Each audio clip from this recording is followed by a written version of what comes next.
Good. Well, good afternoon, everybody. Welcome. Awesome. I can feel that enthusiasm radiating all the way up here. My name's Ted Barrell. I am the board chair at Houston Business Coalition on Health, which I will try to refer to as HBCH because the full name's kind of a tongue twister. I am also the director of compensation and benefits at the Friedman Group. And I want to thank all of you for coming today and for being present to hear the presentations, number one. But mainly, we want this to be a two-way conversation. We're going to present a lot of information. We're going to have some very interesting people speak about some important ideas. We want your questions, we want your feedback, and we want your input. You can even interrupt me if you want to, but the other people will probably have more interesting things to say. So the SMART network is what we are talking about today. And it is a culmination of more than a year's worth of work by the HBCH. That effort has been led by Chris Skisak, who is wandering around up front. He is the president of HBCH. Dan Berg, who appears on the large screen in a very small square, who is our past board chair. They have been drivers of this effort along with some incredibly important, smart consultants, advisors, leaders in the healthcare space, both locally, nationally. We're very fortunate to have this very strong team as partners in this effort.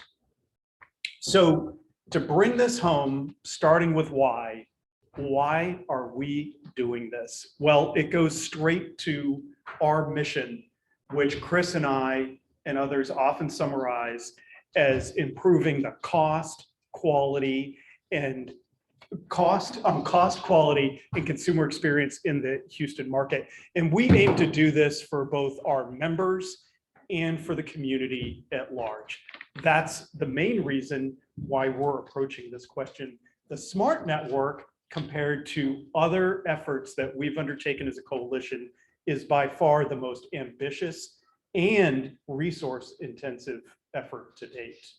Our goal is to provide better care, achieve better patient outcomes, and greater cost efficiency than other benefit products available to employers today. You'll hear this a lot, but these are the key components. Number one, advanced primary care. That's the foundation and the base where most of the care by members will be received.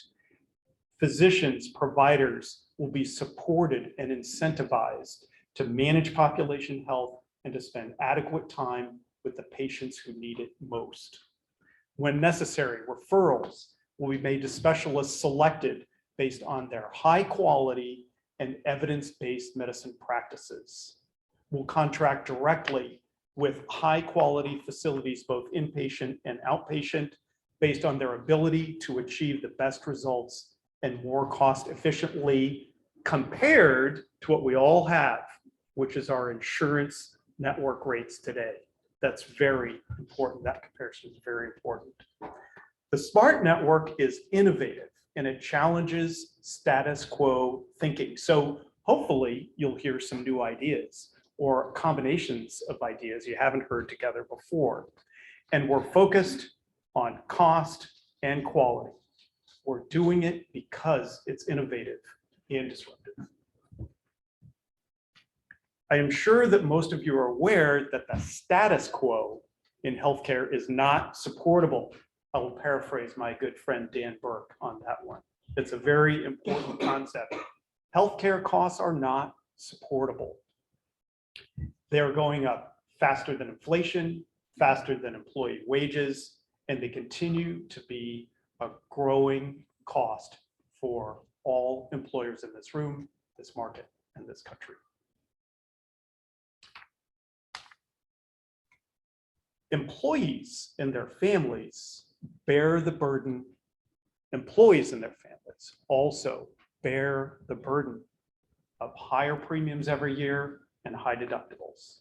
It's no wonder in a country where many families cannot afford an unexpected $400 expense that members of health plans, not the uninsured, members of health plans that we are insuring today, undoubtedly, will defer care, and if a health crisis comes up, they will be financially devastated.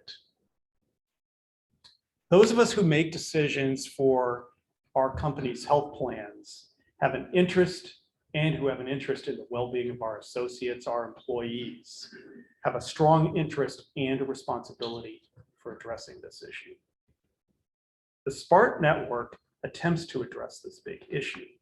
However, HBCH cannot do this alone.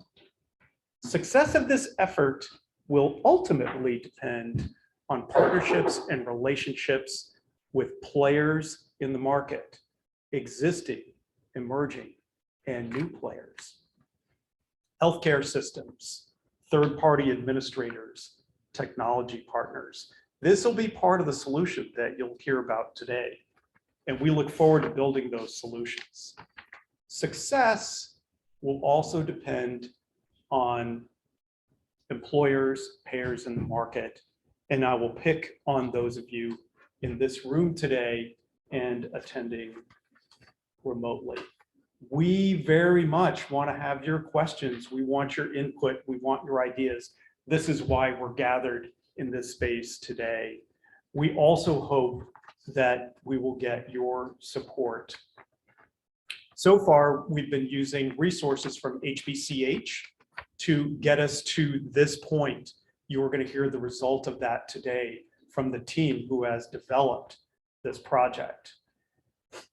Chris and others on the team have also been engaging third parties regarding grants, funds that will help this idea get to launch stage. And that is very feasible. Those that we talk to about grants expect to see employer commitment. They want to see employer financial support. So hopefully today we will be able to make the case for your support. On that note, I will turn it over to our esteemed moderator, Josh Berlin. Josh asked me to keep his intro short, so I probably won't do it justice. Josh is CEO of Rule of Three, an innovative strategic healthcare consulting firm based in Atlanta. A little bit about Josh. He has more than 20 years experience in healthcare advisory to his clients, and it's a long list, so I'll give you a few, who include Hospital Corporation of America, Department of Health and Human Services, including the Centers for Disease Control and Prevention and the Centers for Medicare and Medicaid Services, Children's Mercy of Kansas, the Ochsner Health System Network in Louisiana. He also serves on boards of the Validation Institute and Population Health Management Journal. I'd go on, but I promise to be brief, Josh, so I will hand it over to you. Thanks. Or good afternoon. Not the morning. Sam, do I need to put the mic back up? Good. Okay. Actually, that works out even better. I'm a trial attorney by background. I don't like to be tied to podium, so hopefully moving around a little bit is okay. And as long as the folks on Zoom can hear me, Dan Burke, you good? We're good, Josh. There you go. Just like that, the voice of God. This is an exciting opportunity to be able to be here for a variety of reasons. Not just because I love the city of Houston, but because I think the conversation today will hopefully inform you about some amazing work that we've been doing now, as Ted so articulately described, for the past year plus. But really, long before that, what Chris and team have done with the Houston Business Coalition and establishing such a strong membership base here in and across Houston is certainly remarkable, as you'll hear in just a little while from one of his colleagues, Cheryl DeMars in Wisconsin. Having taken another handful of steps even beyond, it starts with a strong base like this, a strong base of employers, a strong base of brokers, consultants to really want to move the market. And that's exactly what we're talking about. As Ted described a minute ago, the idea of the SMART network, as it now is called and has been for some time, is to bring something different to Houston when it comes to the healthcare on behalf of your employees. hopefully for those of you employers that are in the room, you understand the gravity of which we deal with on a day-to-day basis with healthcare. We're not just dealing with staggering problems with hospitals and health systems. We're dealing with a changing landscape of new players, merging players. Just this week, there was rumor, on speculation, but just this week, there was rumor that Houston Methodist and Baylor Scott and White were going to merge together. Proven to be rumor, but when you're dealing with things like that, players of that magnitude, and then what's happening in the health plan space, what's happening certainly in the employer world is incredibly important. Article came out in the Harvard Business Review last year by the former leader of the Permanente Group, as Robert Pearl, as well as Brian Whaling, who's the telehealth leader for Intermountain Healthcare in Utah, that described employers as the most meaningful constituent in healthcare today to change the way we think about a broken system. If that's the case, if that's accurate, then the people that are in this room need to participate in that in an active way. And that's what we want to gauge your interest in today. I'll echo what Ted said a minute ago, that you're going to see a lot of information. You're going to hear a lot of information. But when Chris and our team and the rest of the folks that you're going to hear from today, Dan on the call as well, talked about having a dialogue like this, we recognized the importance that you as employers and those you encourage, if you're a broker consultant in this room, are the folks that really need to be making the decisions. You'll have a tagline that it's going to flash up on the screen here in just a minute as Ken and others begin to talk, that as we began to architect this, we thought the opportunity to build this for employers by employers was really meaningful. You'll hear Cheryl, I mentioned her a minute ago, talking just a little bit about what they're doing in Wisconsin, taking a very similar approach. They're well down the path, but have seen demonstrable movement and activity change in and across their employer members around the state of Wisconsin. So we have a lot to talk about. We have a lot to get to. I'll give you one quick parable and then I'm going to introduce Chris. Anyone familiar with the story of the lion and the gazelle? A couple of heads nodding. That's good. Head nodding for now is fine. Actively saying yes or no in a little while. That'll be more important. Thomas Friedman, terrific author. If you haven't read his book, The World is Flat, came out in the early 2000s, early aughts, really terrific. He mentions in that article a parable of the lion and the gazelle, something that was seen on a factory floor in China. Every morning the lion wakes up and has to chase the gazelle because it knows that if it doesn't run down the gazelle and eat that day, it and potentially its pack could go starving. The gazelle wakes up every day and knows that it needs to absolutely take off. Otherwise, it's going to get eaten by the lion. So it needs to preserve its livelihood so that it can survive another day. Healthcare feels like that right now. Everybody's running. No one knows whether you're running from someone, you're running to something. But the idea today is to hear about something that could help you run a little smarter. And that's why I want to introduce Chris Cusack, the President and Executive Director of the Houston Business Coalition, to talk us through a bit of the landscape locally that really helps to drive the reasons why we're here. And I'll talk to you again in a few minutes. Thanks.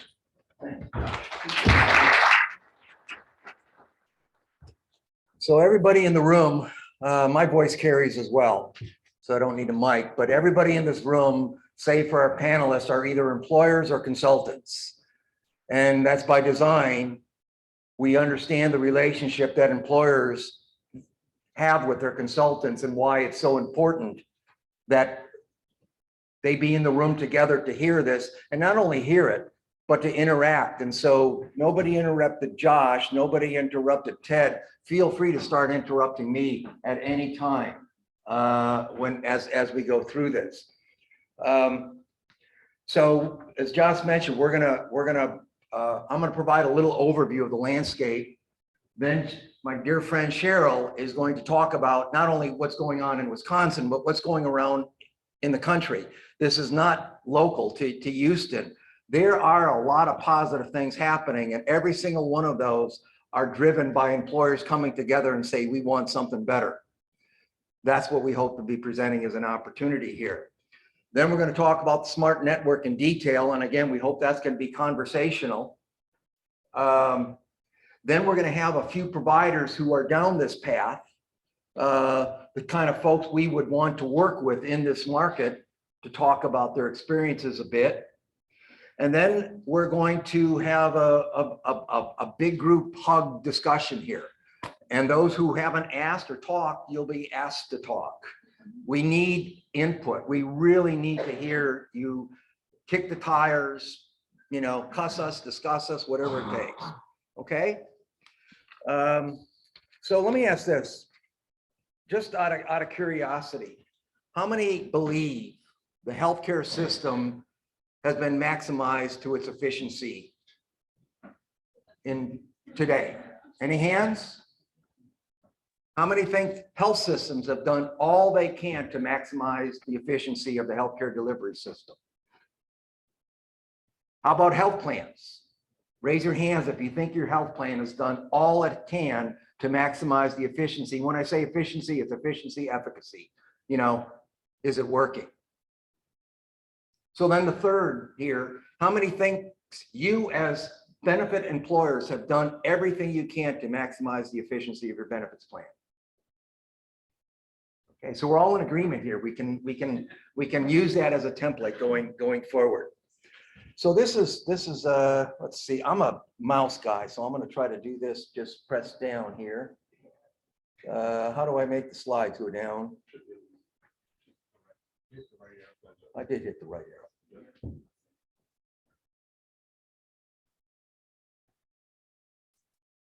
All right. So this is interesting. How many of you listen to, are familiar with the Kaiser Family Foundation and what they're doing? I mean, they're a nationally a huge player. Okay, I didn't touch anything. I need my mouse or something because this isn't going to work if this is going to go back and forth like this. Let's see, let's do a return. How about how do I go back? Sam, get me back to where I need to be.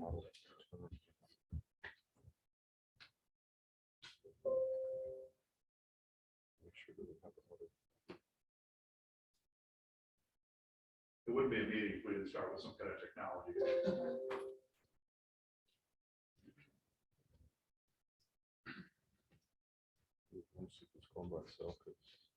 Yeah, we don't want to go on by itself. Otherwise, it'll be a really quick discussion. So it's set on auto.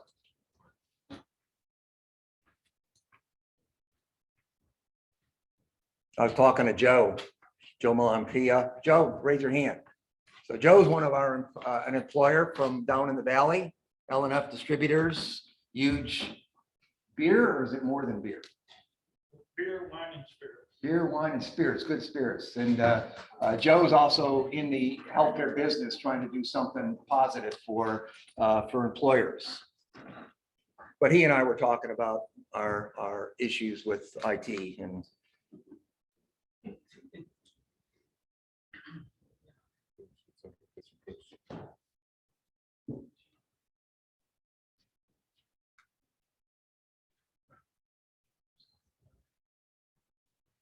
okay, so just press plus down here on the right.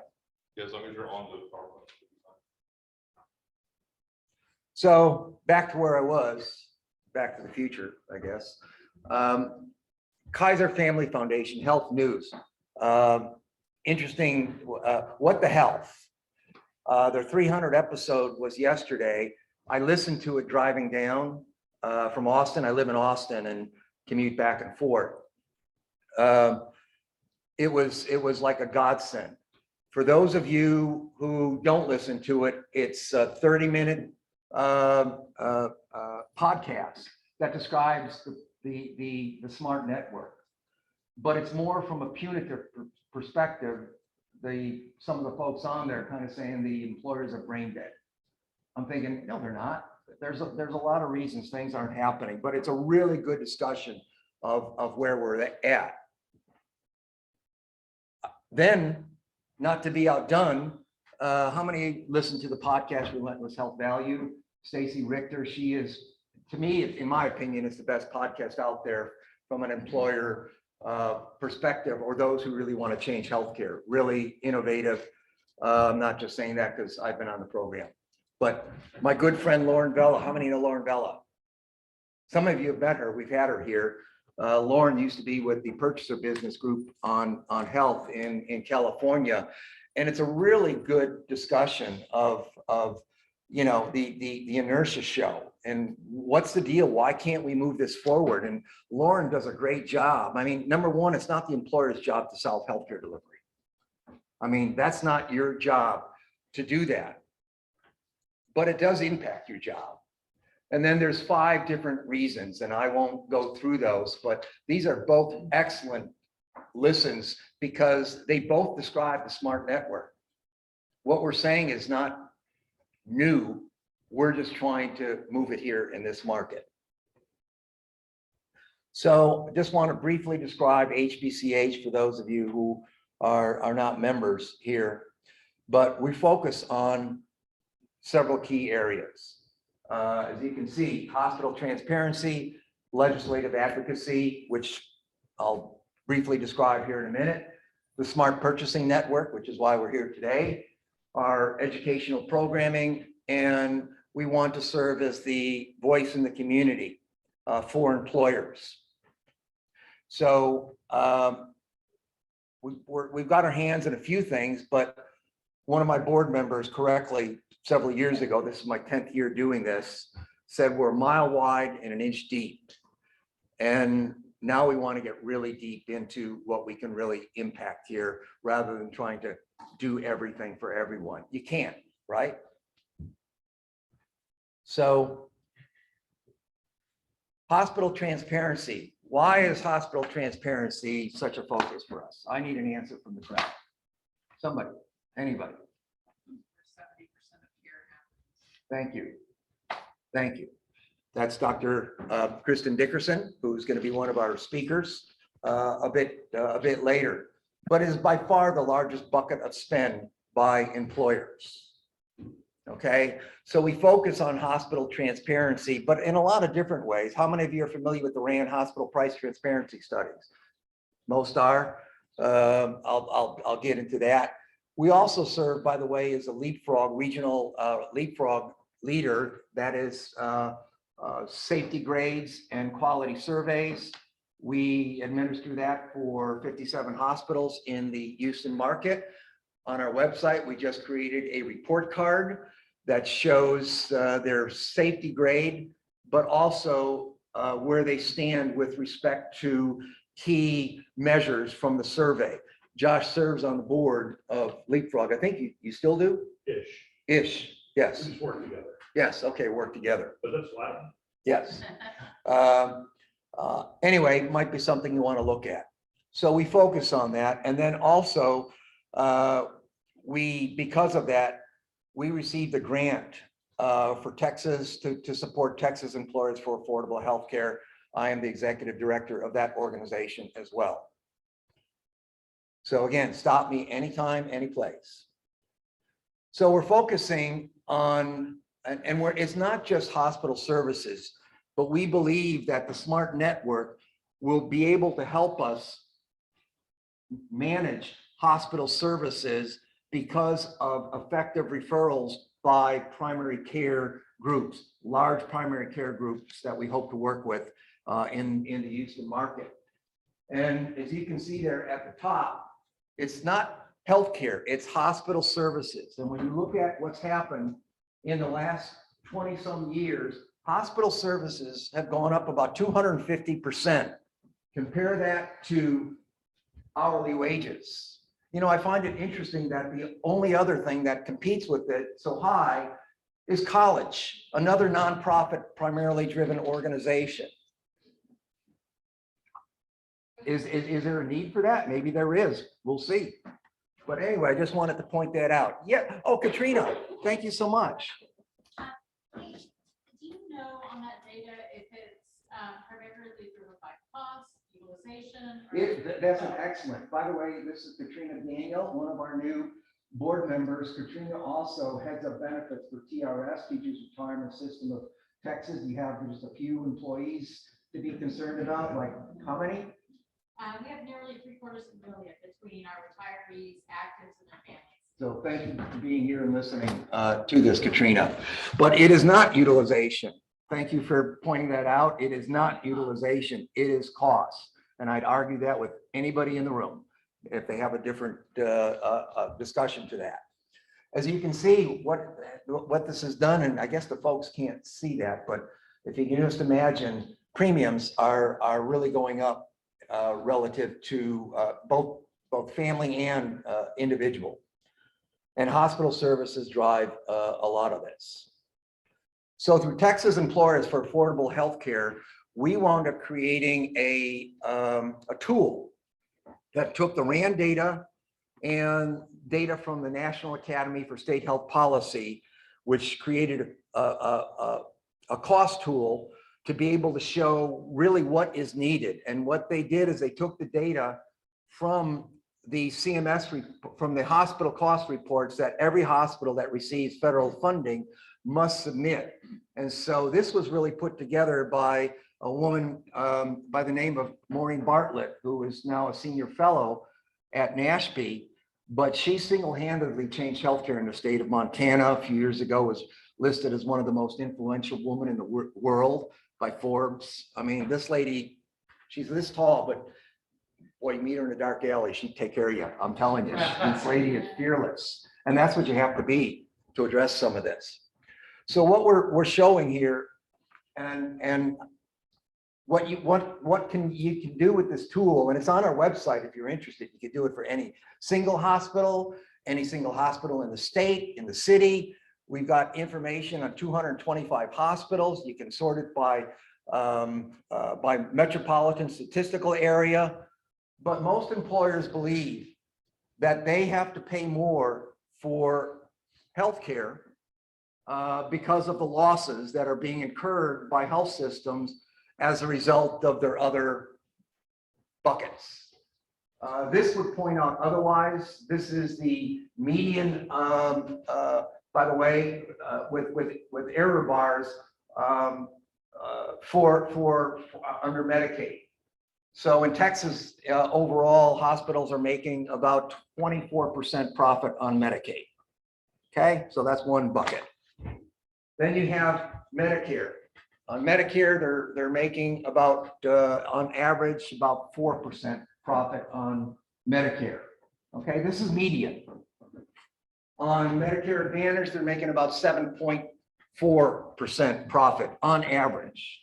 Okay, commercial, the median profit margin off of the employers in this room is about 40%. How many businesses on the side where you got 40% profit margin? So to get to, I get wound up about this because it's just, you know, there's so many opportunities and there's just no reason for it. So what this shows for Texas, this is Texas in general, the median, and this is the inpatient and outpatient for hospitals, every hospital in Texas for which we have information. What do they pay relative to the price for Medicare?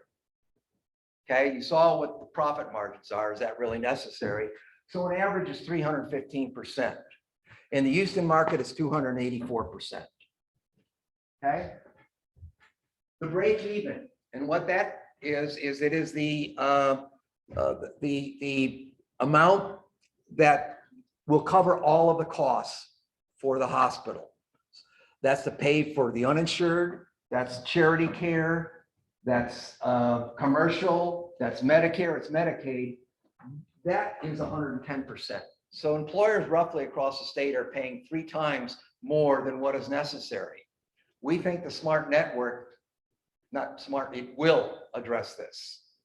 A quick comment. Yes, Kristen. Medicare rates vary greatly depending on if you're a hospital-based system, which is what this is comparing to, or an outpatient independent physician where you get paid a fraction of what Correct. hospitals do.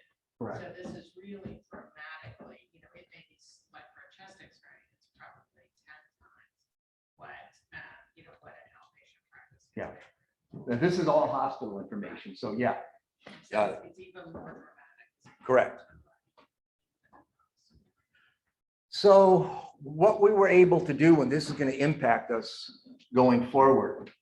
How many have heard of House Bill 711? Very good, very good.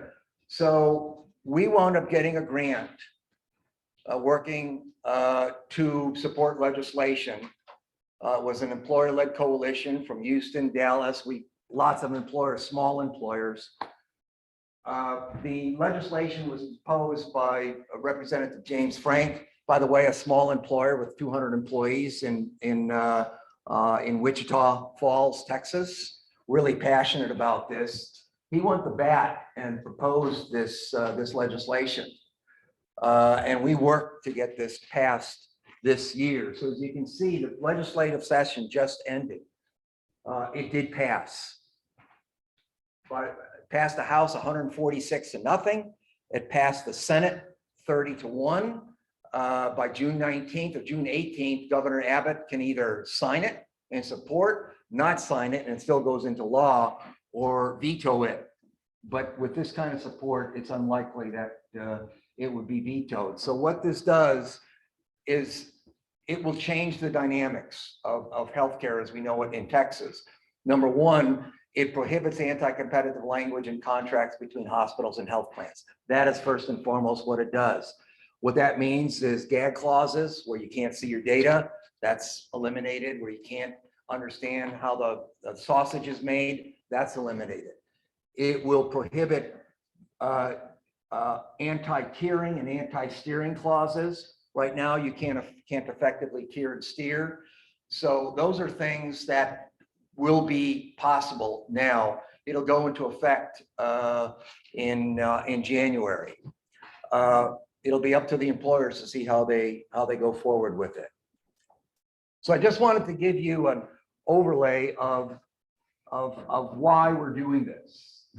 Our conference is going to be August 24th this year, and we're finalizing our keynote speaker, and we want somebody dynamic from an employer space who says, why are we doing this? Why does this matter? It matters because of wages. It matters because of family, quality of life. It manages because of healthcare. Joe, were you going to say something? Yeah, the HB 711, I think it's important for everybody to understand that this legislation, even though it was overwhelmingly passed, will do nothing if the people in this room and people like you don't get behind it and make some changes to your own system. It's absolutely nothing. Yeah. Unless you get involved. Yep. By the way, Joe was one of the few employers that stepped up and testified before the House committee. We wanted to get all employers, and I'm telling you, it was tough to get employers to come on out. You know who really stepped up to the plate are the small employers. They're getting killed. So I want to introduce Cheryl DeMar. Cheryl, can you hear me okay now? All right. So Cheryl is the CEO of the Alliance, and she's going to tell us about her experience and a little bit about the experiences that are happening in other coalitions around the country. By the way, before I get off of this, I would be glad to sit down with any of the employers and their consultants to go over all of HB 711, the RAND data, the NASHB data. I don't know if you've been hearing about it, discussing opportunities to act upon it. Would love to be able to sit and bring everyone up to speed if they would like that. But what we're talking about is not necessarily new. In fact, it's not new. So HBCH belongs to the National Alliance of Healthcare Purchaser Coalitions. I served on the Board of Governors for 6 years. I'm taking a little break right now. Maybe I'll get elected again someday. But Cheryl, I met Cheryl when I knew nothing about this. And I met people like Cheryl who they're doing things all around the country. And Cheryl is one of the leaders. And she's here to kind of fill us in on what you did, why you did it, and where you're at. And it's very similar to what we're trying to accomplish here. So don't think it can't be done. It just takes resolve and some let's pick up our bootstraps and get it done. So Cheryl, and you're going to navigate for her, Josh. Thanks. Chris, thank you so much for having me. It is really an honor. And when you said it's been 10 years, I was struck. I made a note that it was 10 years ago that I met you through the National Alliance Board. And it is exciting for me to be with you today on what feels like the eve of something really big. So what I'm here to do today is just tell you our story, because we, as you've heard, have been down this road, still learning, still traveling, but I want to share what we've done and how we did it. So if you go to the next slide, our story is pretty simple. We got our start 33 years ago when in 1990, hospitals and the multi-specialty medical groups that they were affiliated with in Wisconsin formed their own health maintenance organizations. They formed their own insurance companies. This was a pretty significant shift in our market, the catalyst of which was the state of Wisconsin saying, we want to buy through HMOs for our employees.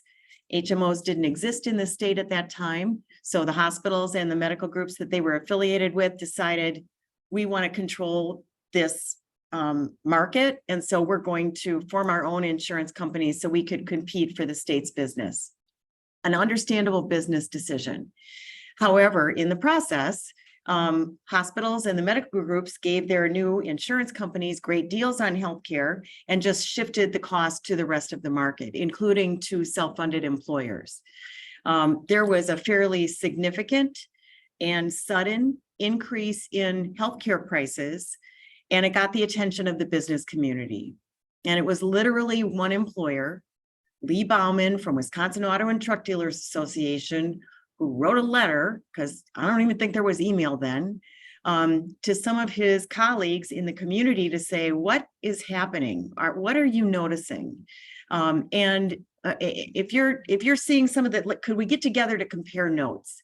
And that's really what gave rise to the Alliance. It was a handful of employers who came together, compared notes about what they were experiencing with their own healthcare costs and then other frustrations in healthcare, and did an analysis that concluded that they should form their own healthcare purchasing cooperative.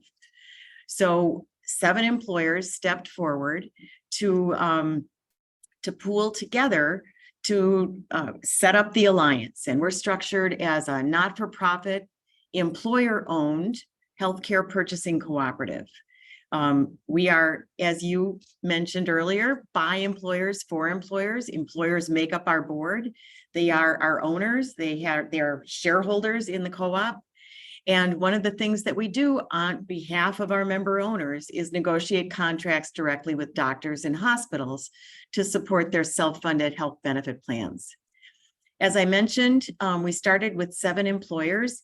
We didn't have the benefit as the Houston Business Coalition does of having grant funding. So we passed the hat, and each of the 7 founding members put up $100,000 in seed money.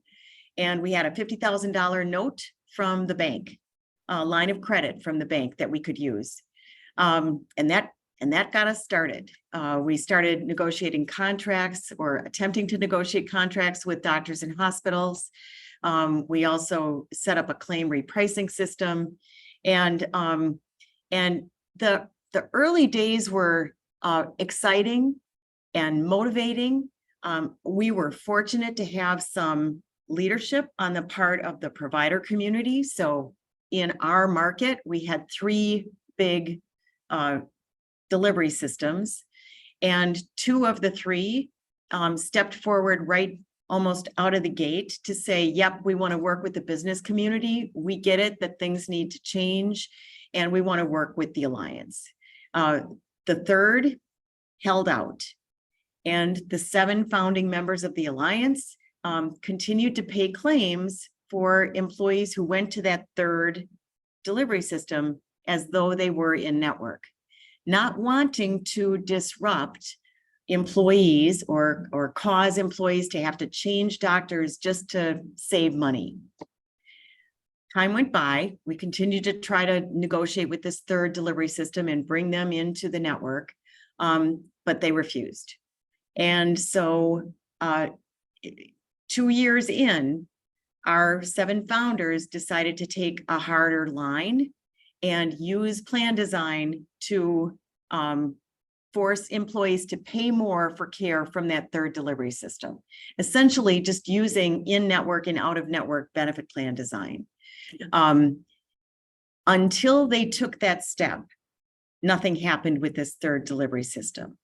Within 6 months of putting their plan design in place, that delivery system was part of the Alliance network.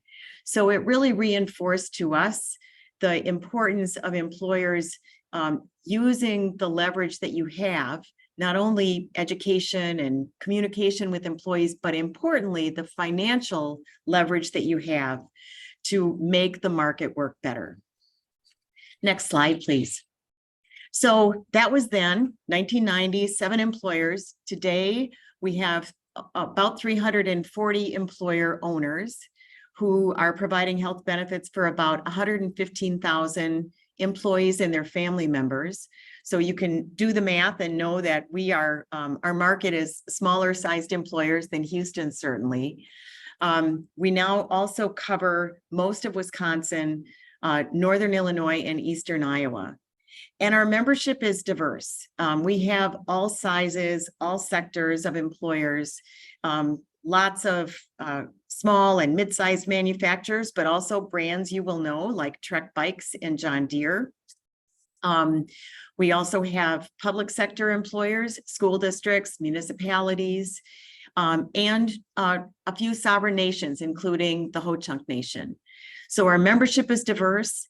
We now spend almost $1 billion annually in healthcare. That spend flows through our contracts.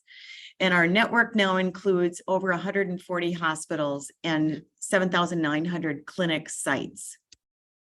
Next slide, please. Our approach, which will sound familiar to you, is to negotiate contracts based on percents of Medicare.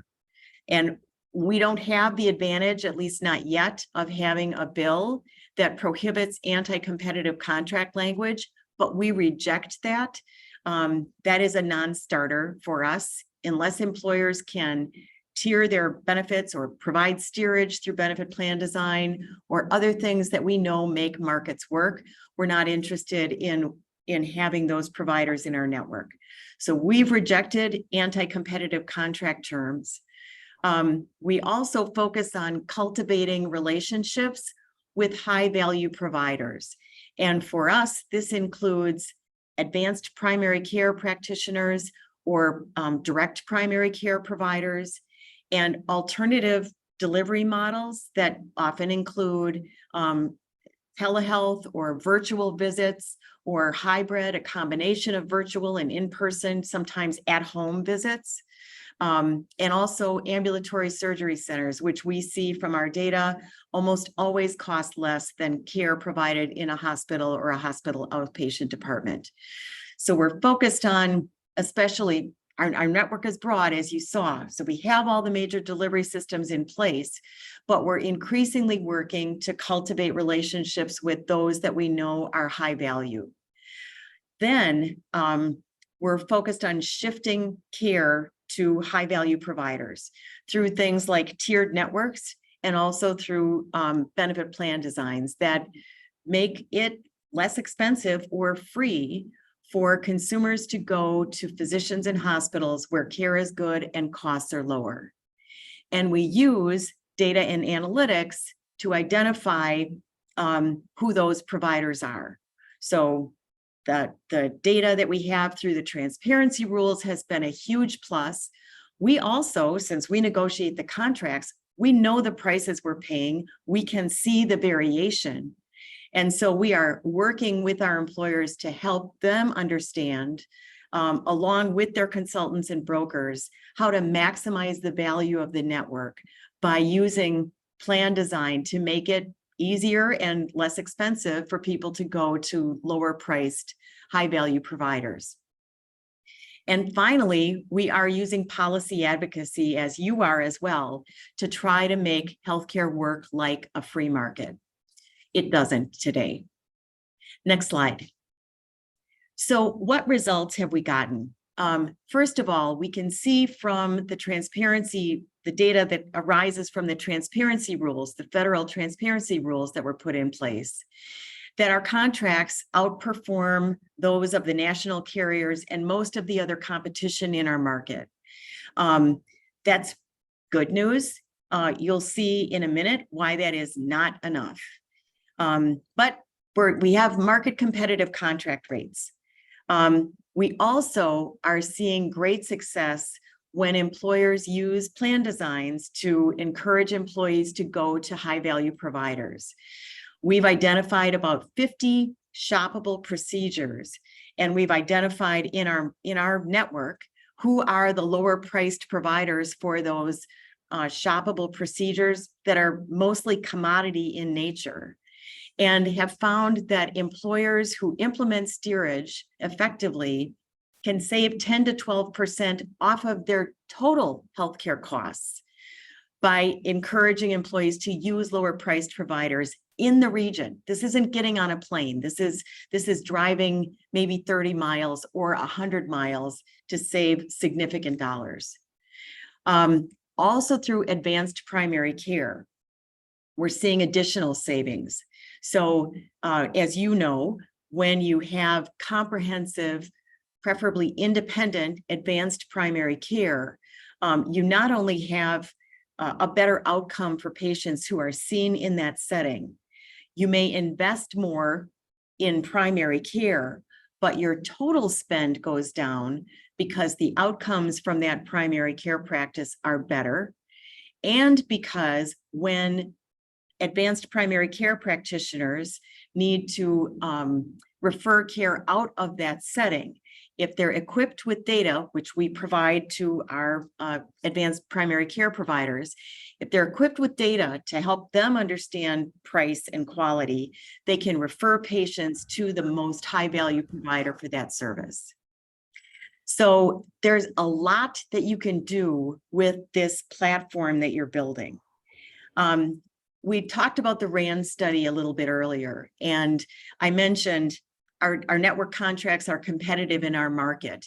And while that's good news, it's cold comfort when you look at the next slide, which is data from the RAND study showing that Wisconsin is an outlier. Our prices in Wisconsin are the 4th highest for hospital prices in the country. And when you look at physician prices for care delivered in a hospital on the next slide, the picture is even more striking. We are the 2nd highest priced market for physician services for care delivered within a hospital. And you see most of the rest of the country is, below 200% of Medicare. We are not. And so I only wish that we had had the advantage of data from RAND and from NASHB when we got our start 33 years ago. But now that we know, what are we doing? And if you go to the next slide, you'll see our strategies are the same, but we are emphasizing certain ones definitely. For one thing, we're doing everything we can to bring more innovative delivery models, providers that practice more innovative delivery models, lower cost delivery models into our network so that our employers and their employees have better choices. We're also doubling down on our efforts to work with employers, our employer members and their consultants to implement benefit plans that shift care to higher value providers. Unless and until we're able to make the market work like other markets and create significant consequences for providers that continue to charge egregious prices, we won't see the market change. And finally, we are following your lead and pursuing policy ideas that will make healthcare work more like other free markets. We are not alone too. As Chris mentioned, there are other coalitions around the country who are doing similar things. Some that come to mind immediately are in Nevada and also in Ohio, Front Path in Ohio. These are coalitions that we've worked with over the years to share ideas and trade war stories, and there will be some, but it's so worth it. I just want to share what I see as a couple of advantages that I think you have today that we did not have. The first, as I mentioned a minute ago, is transparency of information. You're able to look at where Texas lines up compared to the rest of the country, and importantly, use data from NASHB to not only understand price variation, but to get at what is a fair price to pay. That gives you a fabulous data-driven starting point for your contract negotiations. Having philanthropic support is also a blessing. You won't have to pass the hat with as high a price tag as we did, but just the same, it is so important for you to buy in. I would say without the commitment of employers, this doesn't work. You've had policy success through the bill that you just passed and other things that I know that you're working on. And that not only builds your brand strength with the legislature, but also in the market, and paves the way for your success to set up your purchasing alliance. And finally, you have fabulous leadership in Chris and team, and with the employers in the room today. There is no substitute for that. And without that leadership, really nothing else matters. We were able to do what we did because we had phenomenal employer leaders who were willing to take a risk, were willing to buck the curve, and pull together to take control of healthcare in our market. And it's an ongoing journey / battle, but it's one that we are in together and seeing progress over time. Chris, happy to take other questions. I included our mission and vision at the end just for your own reference, but I'm happy to take questions or at the end or now, however you want to manage this. Thanks, Cheryl. Appreciate it. It's Josh. Questions for Josh. Cheryl and what has gone on in Wisconsin? Please, anyone? Yes, sir. Just primarily a risk pool. Do you hear the question, Cheryl? Is it primarily a risk pool? It is not. So all of the members of the Alliance are self-funded, so they are their own individual risk pools. What we do together is negotiate with doctors and hospitals for contract rates. But those apply to each individual employer based on their own utilization and the health of their population. Thanks, Cheryl. Other questions? Please, Juliet. How is this funded? What are the employer members expected to pay for this? Question from the room was, how is this funded? How are employer members expected to pay for this or are paying for it at this stage? Yes, so we charge an access fee to access our network, and that is $8 per employee per month. And then we charge what we refer to as retainage, which is a % of what we save on their healthcare spend. And that percentage is 1.6%. So it's you kind of pay for what you use. Okay, other questions? Yes, ma'am. What does this look like from an employee perspective? What does it look like from an employee perspective? So one of the features that employers appreciate about the Alliance Network is its breadth. Employers in our market like being able to offer broad choice to their employees, coupled with information that employees can use to make choices. And that was our model for quite a while. Through the implementation of benefit plan steerage, employers now are willing to say, you can still go anywhere you want to go, but if you go to these providers for this, for these types of services, you'll pay less or nothing at all. the question was pretty broad about what this looks like from an employee's perspective. So if I didn't answer it, can you ask me a follow-up? No. How was that? She said that's exactly what she was looking for. It looks like Dan Burke is on screen now. So I'm assuming, Dan, that means you've got a question? It does. Yes. First and foremost, Cheryl, thanks for joining us today. This is extremely useful information. When the Alliance kicked this arrangement off, what kind of disruption was there, not only to employees, but from a political perspective? You know, business leaders tend to bleed over from hospitals to the business world, and there's a lot of common ground there. Was there any disruption in that way? Yeah, it's a small community here, so we're all in Rotary together and go to church and et cetera, et cetera. And I will say, especially in the early days, we positioned this as a partnership. The business community wanted to partner with providers directly instead of working through an insurance company or a national carrier. And that was welcome news to the provider community. They liked the idea of partnering with the business community. And for those providers that came to the table, it was a positive relationship. We have had to get increasingly more bold in the steps that we take in order to drive down healthcare costs, which have continued to increase here as elsewhere. And there's tension. I mean, you will create tension if you're trying to disrupt the status quo. That's just a fact.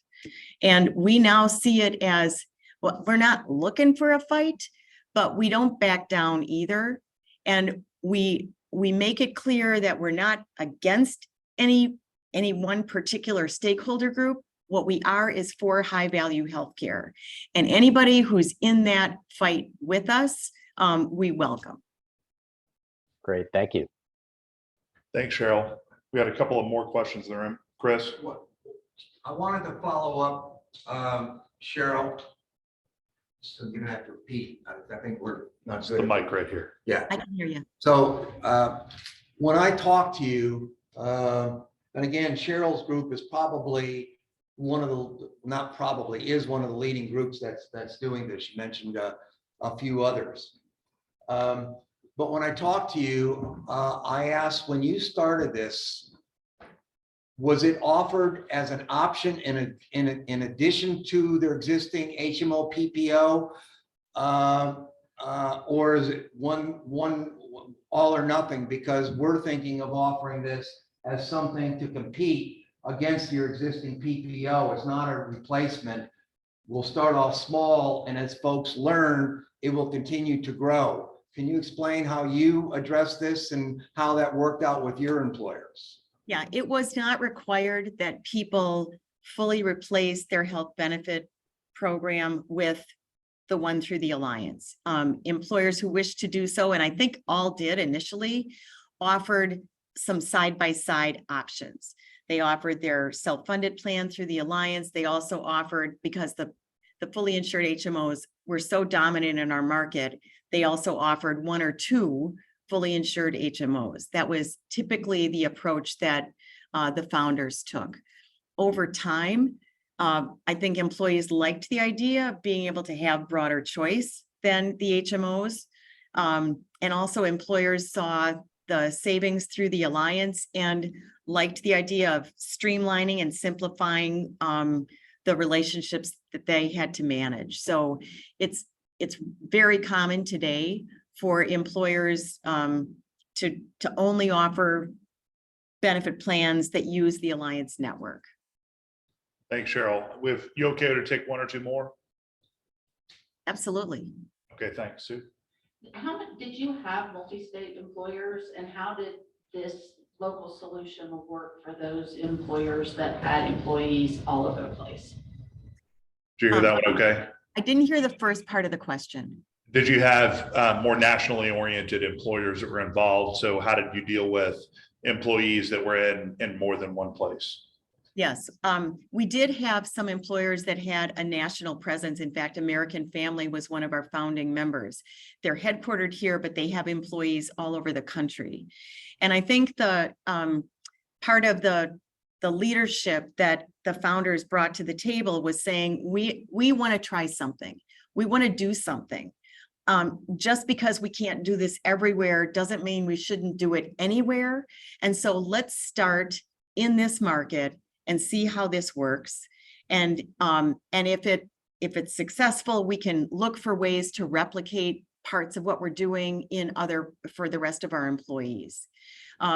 Typically, an employer who did that would use the Alliance network and then use a network, a wrap network that came through their TPA or that their consultant helped them find. Okay. We'll do two more. Okay. Juliet, yeah, go ahead. Cheryl, can you tell us about employer group turnover in this program? How many employers have come and then left? And what were their reasons for leaving if they left? How many employers have come and gone? And if they've gone, what were the reasons for leaving? Yeah. Our annual retention rate is over 90%, so it's pretty strong. But it does happen that employers leave the Alliance. And one of the big factors is when an employer who was headquartered here exclusively gets bought by an employer that is national in scope, and the national employer wants to have everything on one platform, and that decision's being made outside of our market.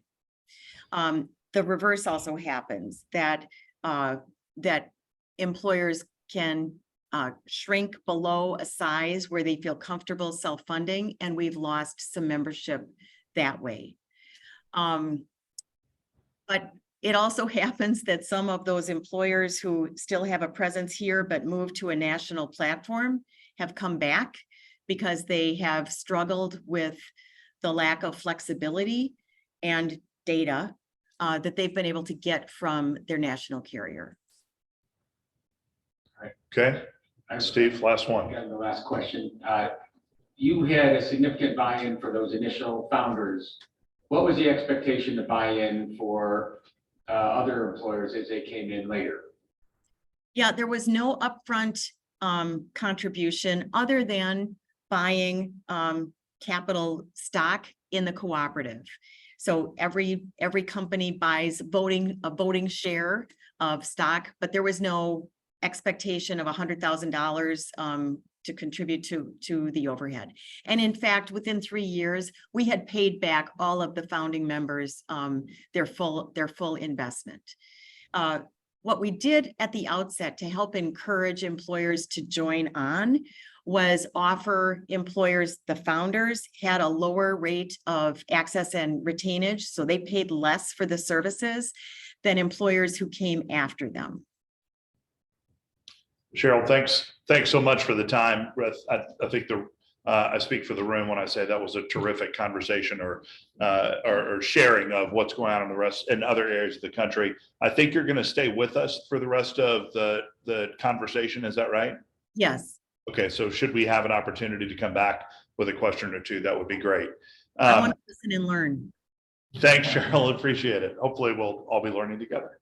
All right. So as we move to not bury the lead more significantly than we already have, the next portion of the dialogue, let me invite up my three colleagues, Ken Yanda, Dr. Dan Crow, and Steve Cyberan, all who are going to talk you through what we have been working on behind the scenes over the course of the last many months. A few of you have seen this previously, an earlier version of this, but I assure you it has advanced significantly since the last time you had exposure to it. So with that, I'm going to hand this over to Ken, and I'll provide some commentary throughout. Okay. Thanks a lot, Josh. This is gonna work great. Okay. So I think I know a number of you in the room. And am I going to have to stand behind here or not? Or hold this? As long as they can hear you on this mic. Okay. All right. Well, I'll do my best, but I'm not good behind the podium. So, any rate, I'm Ken Yonda, and for those of you who are not familiar with me, I've been doing this for 40 years. I'm what I refer to now as a recovering health insurance executive. So going back to 1980, when I joined PruCare, for those of you old enough to remember Prudential Healthcare, I was one of those guys that built networks around the country for Prudential Healthcare until we were sold to Aetna. And then I became the regional network operations head for Aetna when we merged. And so there are still contracts with hospitals and doctors that have my name on them for Aetna. That's how old these contracts are out there. And then I left there and did the same for Humana for a while before I got disgusted with the for-profit health insurance world and went to the consulting side for a couple of years, but then landed at Community Health Choice, which is a nonprofit health plan that is part of the Harris County Hospital District, and got very interested in safety net healthcare and why I became a warrior for health equity, as I now refer to myself, because many of you have lower income employees who really struggle with high deductibles and those kinds of things, and access to care and transportation. So it's not just about network design. And so what we've been working with Chris on for the last few years, since I left Community Health Choice in 2019, I started a consulting firm called Wild Blue Health Solutions. Two reasons. One, so you remember how to pronounce Yonda correctly, Wild Blue Yonda.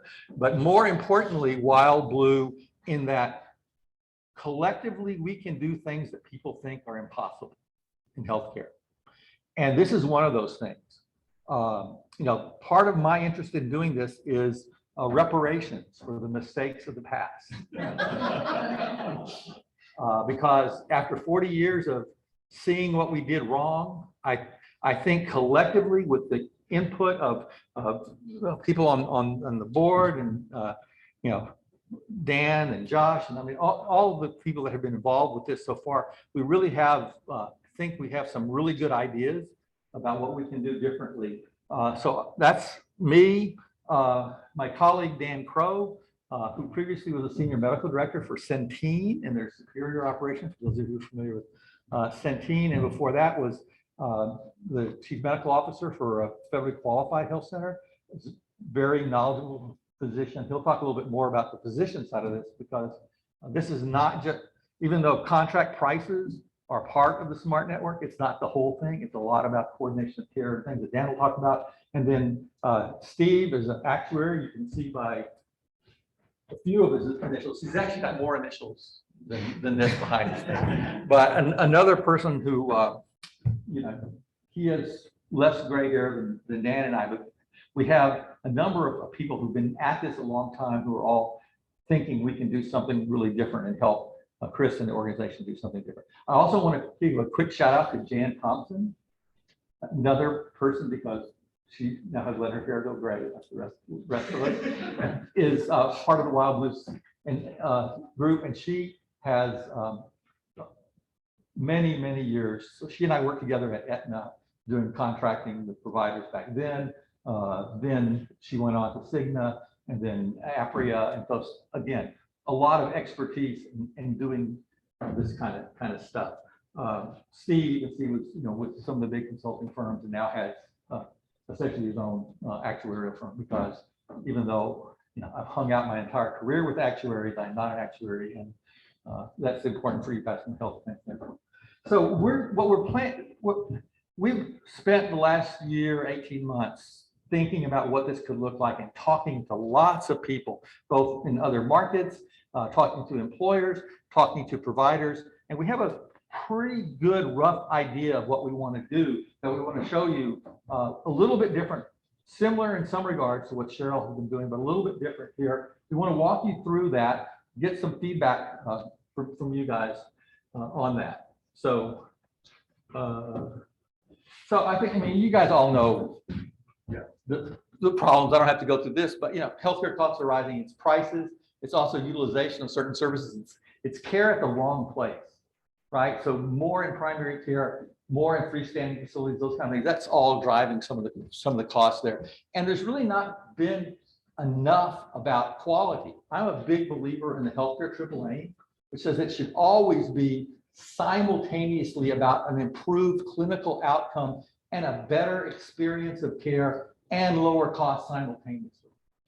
And if we're not doing all three at the same time, then what the hell are you doing? Whether or not you're a provider like Juliet's organization, or an insurance company, or an employer, you should be all embracing the healthcare triple. Ken, you're worrying me because you're getting very close to that edge, and I just want you to know. I'm good. I'm good at the edge. I live on the edge. I live on the edge, Chris. No. Right over here. Okay. But you know, we haven't made the progress that we should on value-based payment models. We haven't done a good enough job of making sure that everybody's aware of the quality. And you know, quality is not always because you're part of the right academic medical organization. And you guys as employers have been inundated with, well, if you just do direct primary care, or if you just do this app over here, or you do this different thing, it'll get fixed for you. And I think we really need to try to come up with more comprehensive solutions. Of course, here in Houston, it's particularly difficult because you have both horizontal and vertical integration going on. There's a lot of anti-competitive behavior going on in Houston right now. You know, 75–80% of all the anesthesiologists in Houston are in one group, and they abuse their power all the time. We're going after them. Sorry, Dr. Zerwas is my friend.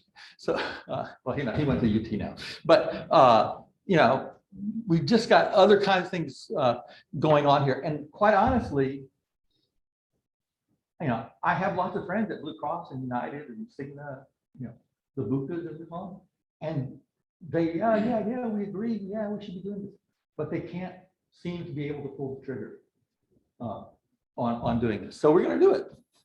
We're going to achieve better outcomes. We're going to demonstrate cost savings. We're going to deliver a better integrated care, and we're going to keep track of what new is coming out there, because we're not going to get stuck in the 90s or the aughts or the teens or even the early 20s here. So, so here's what is. We're going to create an entity called a Population Health Services Organization. This is a relatively new term. I'm not sure. How many have heard of a PHSO? I had not until 6 months ago. Anybody hear of a PHSO? Josh told us about this. I He think made it Josh- up probably. I think Josh actually made And it. every time Ken says PHSO, just hear the registry Yes. in the background. So a population health service organization. So what is the population health services organization? So it's a couple of different things that it's an entity that we're going to create. It's either going to be a nonprofit or a public benefit corporation, or we want your input. Okay. By employers for employers means that we have this rough out, but we don't have it ready to serve out on platter, right? We want employers input on all this. So we're going to create a PHSO, and it's going to develop a smart network, meaning we're going to directly contract with hospitals and doctors and you know, some fairly key parts of this. Capitated advanced primary care, integrating behavioral health into primary care. We're not going to do a behavioral health carve-out in the network, okay? We're going to say this is part of primary care. There are certain services that do bleed over into specialty care. We'll have a specialty care network for behavioral health, but we have that. We're going to make sure that we're doing smart referrals to the right specialists at the right facilities, the right care at the right time. We're going to, as I said, we're going to do direct contracts. You know, people have asked me, no way that you're going to get the hospitals to move. You really think you can get better deals than Blue Cross and United Healthcare have? And it's like, absolutely. And we're not going to be able to get every hospital to agree to 150% of Medicare on day one, but we will get some of them. We've had conversations. There are people in the hospital business who know that they have to change. Most of them are still in just short-term profit maximization mode, but there's growing evidence that they understand that they need to change. Certainly the folks in the freestanding space, and glad that Dr. Dickerson is here with us today, you know, understand that the world is changing and we can do better than this. So I feel very confident, because this time when I go to see them, I won't be trying to sell doctors and hospitals on Medicaid prices like I did for 11 years at Community Health Choice, right? This will be better than that. So that's kind of developing a network, including 100% transparent PBM, moving people in the direction of bundle payments. All of those things which you've heard about, all these point solutions, employers or consultants, right? But we're going to package them all together into a complete network. We're then going to also contract with the other services that we need. So we'll be looking for a TPA, unlike Cheryl's organization, where there's like basically here, we'll plug their smart network into whatever TPA you're. We think it makes better sense to find a TPA that has the best utilization management programs, good eligibility, easy interfaces and things like that for employers to use, as well as it's so important to have the right kind of data analysis and tools to identify both costs and where we need to fix things, but also how to steer to the right kinds of providers. So we're going to have those services. And then what we anticipate doing, rather than just having a network access fee like they have in Wisconsin, but more of a complete kind of administrative services thing, which would pass through to the TPA and PBM and those kind of things. So it would, the idea is more of a complete opportunity for employers to have kind of something they can offer side by side to their current plan. Now, we need feedback on all that. And if there's, how much interest there is in sort of a separate plan versus just components of this. So again, not etched in stone yet, but this is where we're thinking right now. But there are some really good new innovative TPAs out there, I have to tell you, that are thinking along these lines. So this is what we're thinking about doing. So for those of us who need pictures, which I'm always one of those, you can imagine we're going to have contracts with advanced primary care groups, 1, 2, 3. We don't know exactly how many of them yet, along with sort of digital support so that those PCPs know who to refer to in a way that's not just who's in the, who's in the network, but who's based on quality and cost of the appropriate places to do referrals. We'll have other provider in the network, hospitals, specialists, lab, radiology, those kinds of services. Also to help, we'll have sort of navigation in a PBM and other kinds of spend management programs, as we call them, and operational excellence as well, in terms of a really, hopefully, very dynamic TPA, or maybe two to work with, but certainly one to start with. And also, as pointed out here, the data analytics capability is really important. There also are companies that do bundle payments that are specialties in this, as well as reinsurance, right? Because this is all self-funded. And so we need to find innovative stop loss carriers and reinsurance carriers that understand the risk that's involved if you have this plan offered side by side with a traditional PPO plan. We think we can work through that. We've had some discussion with the Health Information Exchange folks as well, in terms of how we could potentially pilot something that's better than what Greater Houston Health Connect does right now. So that's kind of what it looks like. I want to go back one slide. Just want to say, so the folks here can hear us, go back to the graphic. That. So you see a lot of APC 2, APC 3. In the last 18 months, we've probably talked to 40 different people. We have talked to hospitals who want to work with us. We have talked to physician groups that want to work with us. We just didn't want to put them all out here because we don't have a contract with anybody yet. But I can tell you, we are talking to providers, and this has to be done locally. You cannot do this nationally. You can have this as a national strategy, but it has to be done locally. And we're talking to the right people. I remember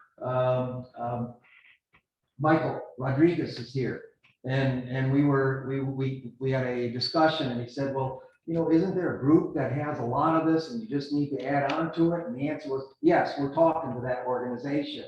So it's not like this is all vaporware, but we don't have contracts signed, so we can't put their names up here. We have folks who are ready to go and work with us, but to make this happen requires commitment, which requires funding. And as Cheryl said, we've got a couple of philanthropic groups who thinks this is a great idea, but they want employers to say, we also think it's a great idea. So I just wanted to throw that in there.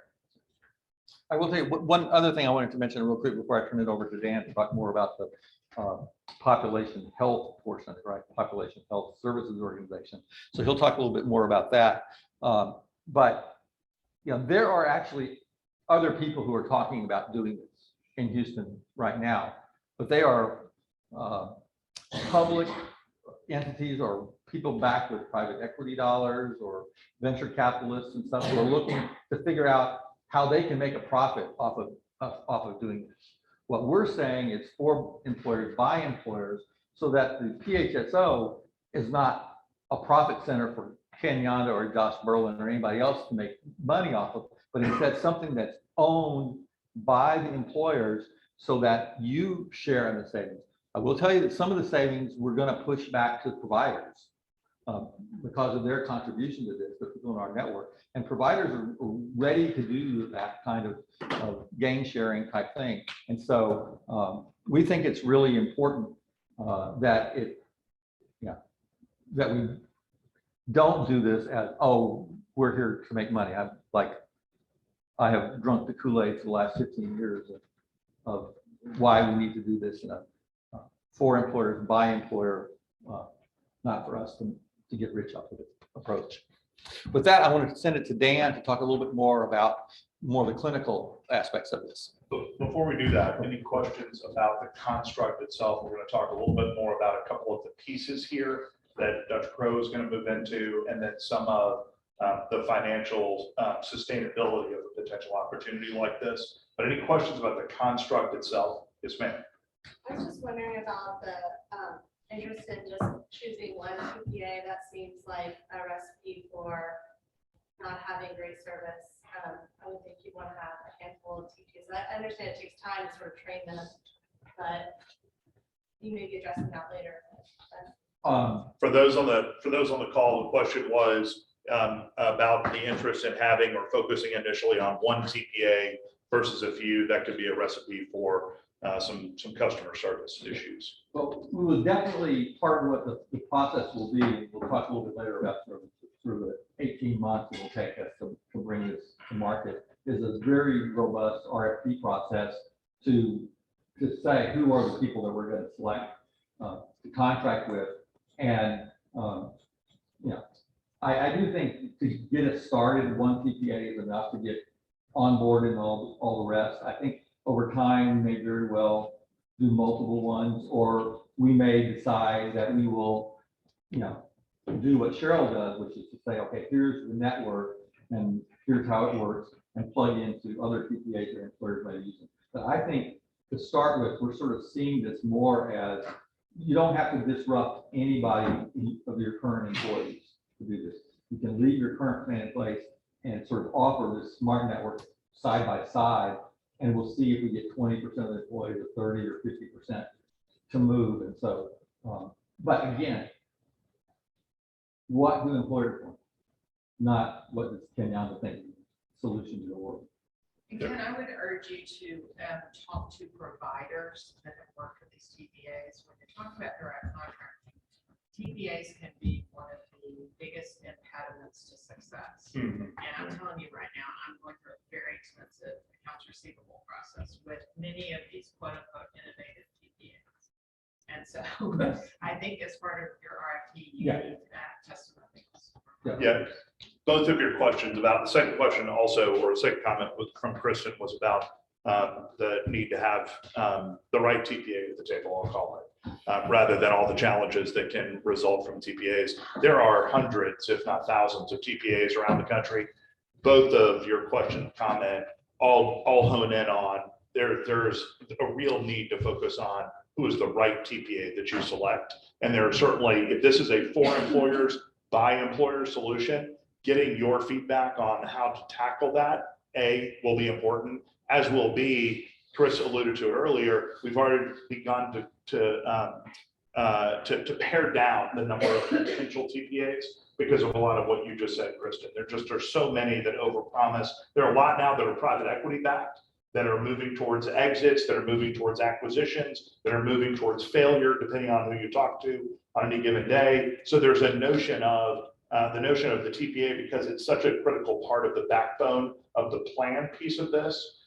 There's the notion of how do you find the right one? How do you navigate what you need to effectively? Any other questions on the construct itself, please?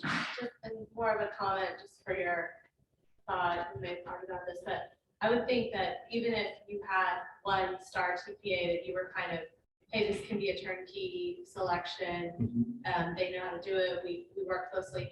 But some companies really love their TPA. And if the TPA is successful, I would assume that that would be someone you want, if they're willing to on your team. And that would be a great way to just add them in as it makes sense. Because it's a star review and then they're interested, et cetera. That would be a blocker for some employers who actually do like their TPA. Yeah, good commentary about, for those on the Zoom, about employers who really like and have an affinity for their TPA. Clearly, you've got a badge from that TPA of a gold star to say, you know, you've got great customer service experience, you've got great processing, you've got terrific technology. Those exist, which is terrific. By and large, what we're talking about is it's so hard to find one like that. Appreciating the emotional tie, not just the operational tie that goes with a TPA like that. So the idea would be to be flexible enough to understand what your need is to be able to interface with what we're talking about here, so that you don't have to deviate tremendously from what you're doing now that's successful. I just add real quickly to that, you know, part of the reason why we want employers on a board helping us design this is there may be, in fact, a couple of early adopters who already have a relationship with the TPA, and you really are more looking for these other components, and that may be who we end up using to start with. So don't have to assume that it's somebody that nobody's ever heard of or nobody's using right now. Yeah, if there's somebody that you really like, more reason you could join on so that you could have that influence in making sure they're considered. All right, so conversation about the construct. Now let's hone in on a couple of the pieces of the way we're defining a population health services organization. As critical a part of anything is bringing a differentiated level of care or access to care that really creates something that's more meaningful and outcome driven. So Dr. Crow is going to talk through on this slide and the next how advanced primary care really helps to deliver the promise of that, but also how do we think about integration with critical disease areas like behavioral health. Great, thank you all for being here this afternoon. I want to thank Chris and Ken and Josh and the team for inviting me to be part of this process.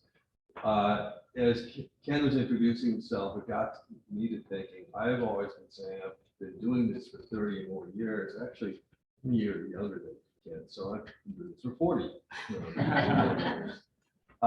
And I've practiced primary care in many different settings. In my own personal primary care practice way back when, in group primary care practices, hospital-owned practices, and publicly funded primary care practices. And what we've seen is an evolution in what is defined by primary care over that period of time. Can everybody back here, okay? Ken, Dan, you're a little You may- quieter, so either shout or use the mic. Can you hear me better? Yeah. Okay. So we have seen now this evolution. He's a soft-spoken doctor. Yeah. As opposed to the loud, obnoxious Yeah. insurance. The typical fee-for-service funded practice to this new concept of advanced primary care. And as you can see on this slide here, what we're going through here is the 7 things that are listed here: enhanced access to care. So this means the ability to reach your provider often 24/7, but with enhanced hours, enhanced access. The disciplined focus on health improvement. We're going to, in the next slide, we'll go through what this really means. More time with patients rather than a fee-for-service schedule where you've got 30 patients booked for the day and you're just going through. You've got actually a team that's helping to manage the care So you've got more time to spend with, especially those people with chronic diseases that need more attention. Behavioral health integration. We're going to talk more about this on the next slide, but I think this is really key because it's a more holistic view of what people are, and that they are not just a physical body that needs attention to those chronic conditions, but they are a person with a soul and issues that need to be addressed. They may have childhood trauma that needs to be addressed, and all of these things affect their behavioral or their physical and behavioral health outcomes.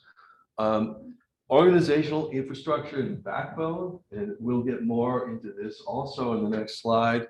Referral management, we've been hearing about this narrow specialty referral network that is based on value, based on better outcomes at lower cost, and then realigned payment methods. And that's where we're going to be talking about the value-based care approach to managing these patient populations. Then the promise of APC, and some of this is cut off, but to improve and increase health, patient engagement, to reduce unnecessary care. This is really important because this is a big driver of where healthcare costs are. And then it's patient-centered, population-focused, and performance-rewarded. And this talks about two different models of addressing behavioral health. On the left is the primary care behavioral health model, which is it has a behavioral health person in the practice that can be brought in for a quick, focused approach when somebody's mental health issues are identified. We are asking that all primary care providers do a PH2 or PHQ-9 on their patients to identify where there are issues. The collaborative care management model is one in which there's a registry of patients with behavioral health issues. They're addressed on a weekly basis. A psychiatry consultant can help to address those issues, but they both have the same focus on cost savings, team-based care, a behavioral health provider on staff, and evidence-based measurement. So we've all been in the setting of having to see our primary care provider. And you go in and they may have not seen you for 3 months, 6 months. They want an update on how you're doing. They're looking at your problem list. They're looking at your medications. Do we need to change anything? Do we need to modify anything? And then they come up with a plan. They discuss it with you, get your input on it. They then give you that plan. They write it out and they submit a claim. And they get paid for those services. That's the traditional fee-for-service model. But what we're talking with advanced primary care is there is a team. Not only is the provider there, if they're MA or nurse, but they also have access to a care manager for those people with chronic conditions, so that people that have conditions like diabetes, COPD, congestive heart failure, have somebody that's helping them through the system. And care navigation. So those, if we see this way that things are listed here, we've got clinical risk, social risk, and behavioral risk. So this is a new approach where frequently the primary care providers are really thinking just about clinical risk. They're now looking at what we used to call social determinants of health, now are called non-medical drivers of health. And trying to see if you have somebody that's struggling within the system because of those things, you get a care navigator that helps them to reach out to these community-based organizations and get those issues addressed so that they can pay more attention to their own health and be engaged in managing them. And then we talked about data analytics, and this is the key point here is that their population, which often is about 2,500 people or so, is now stratified based on what their risks are. Are they somebody that's generally healthy and only sees you on an needed basis? Are they people at risk with chronic conditions so that they have to be seen on a more regular basis? Those conditions are managed, but now they may be monitored remotely. You've got your blood pressure management remotely, your weight management, your diabetes management, continuous glucose monitors. All these things can be then adjusted on the run. So you don't have to have a visit to make those adjustments. And by the time that person comes to see the provider next visit, they've actually got better control of their blood pressure, better control of their sugars, et cetera. Then you've got those people with rising risk. And this is where predictive analytics come in, where you now have a system that says, these people have these conditions, this kind of use of the healthcare system that makes it look like they may be headed towards some sort of catastrophic outcome. And those people need a lot more care management, care coordination. They may need a health coach. They may need a community health worker to go into the home and help them to understand what kind of changes need to be made. So these are all part of the advanced primary care practice. And then, of course, people with high cost catastrophic events are married to a care manager. There's somebody that is being navigated on a continuous basis, helping them to address all of those issues that make them such high cost utilizers and prevent them from just using the emergency room as their access to the healthcare system.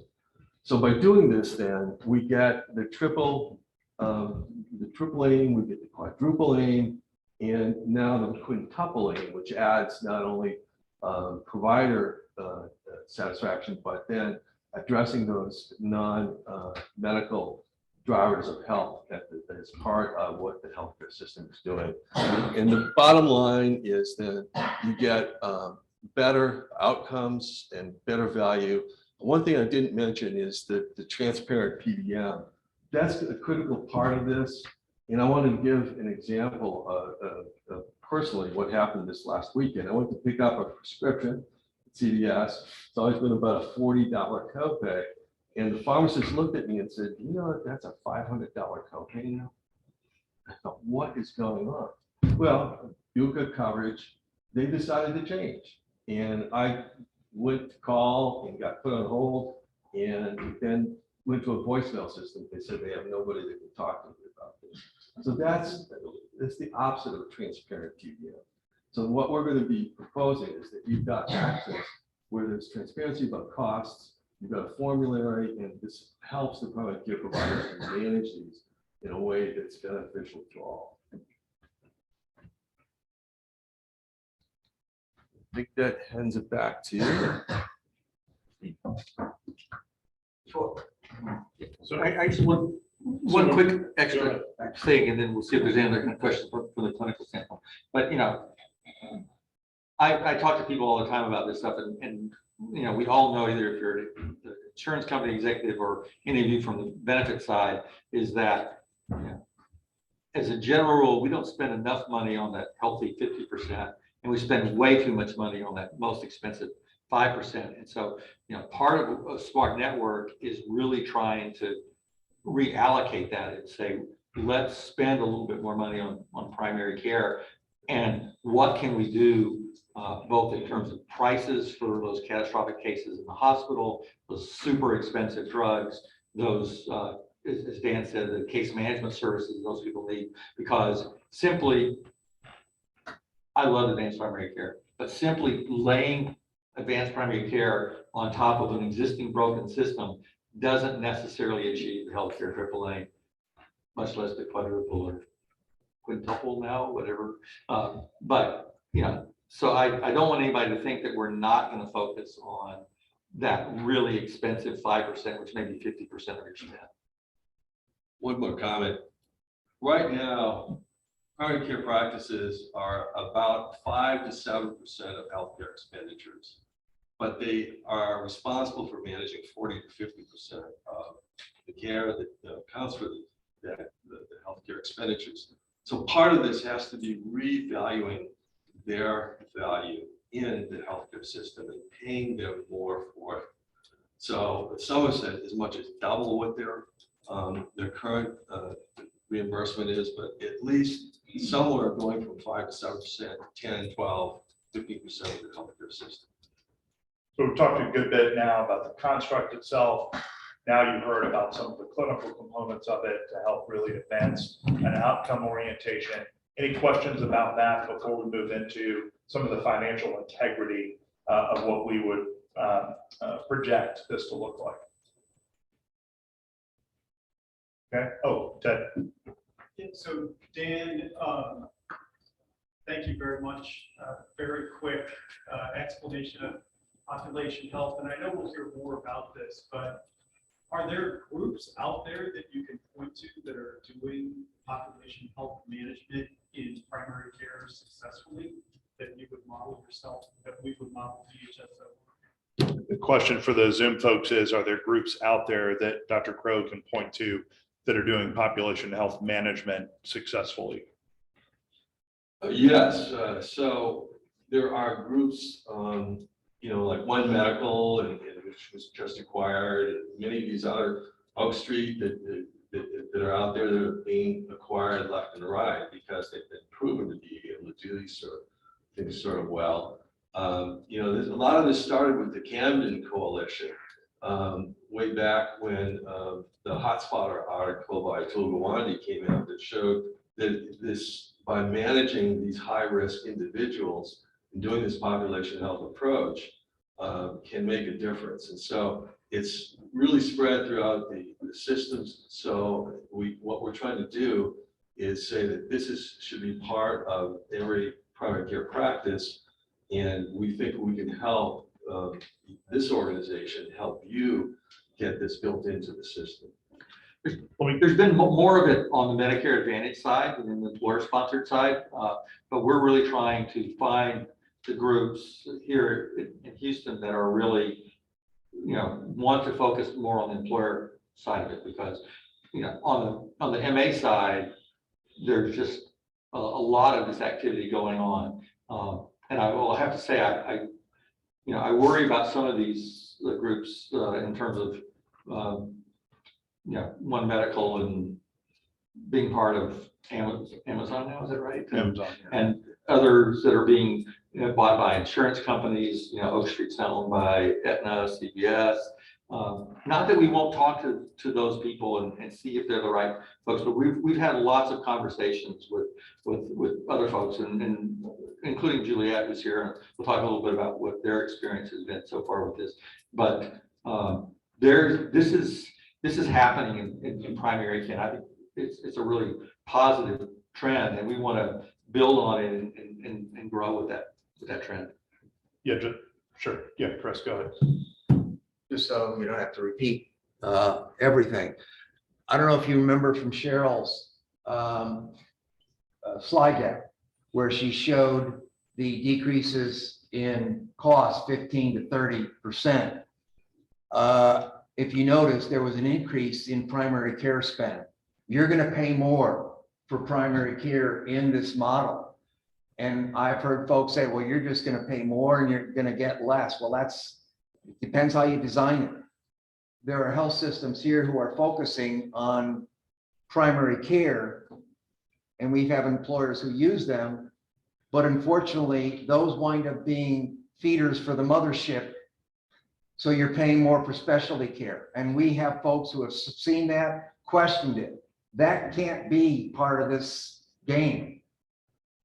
The specialty referral is critical, and how that's managed. So you get two wins. Number one, better management of chronic conditions, so less referral. But when there is referral, you're getting referred to value.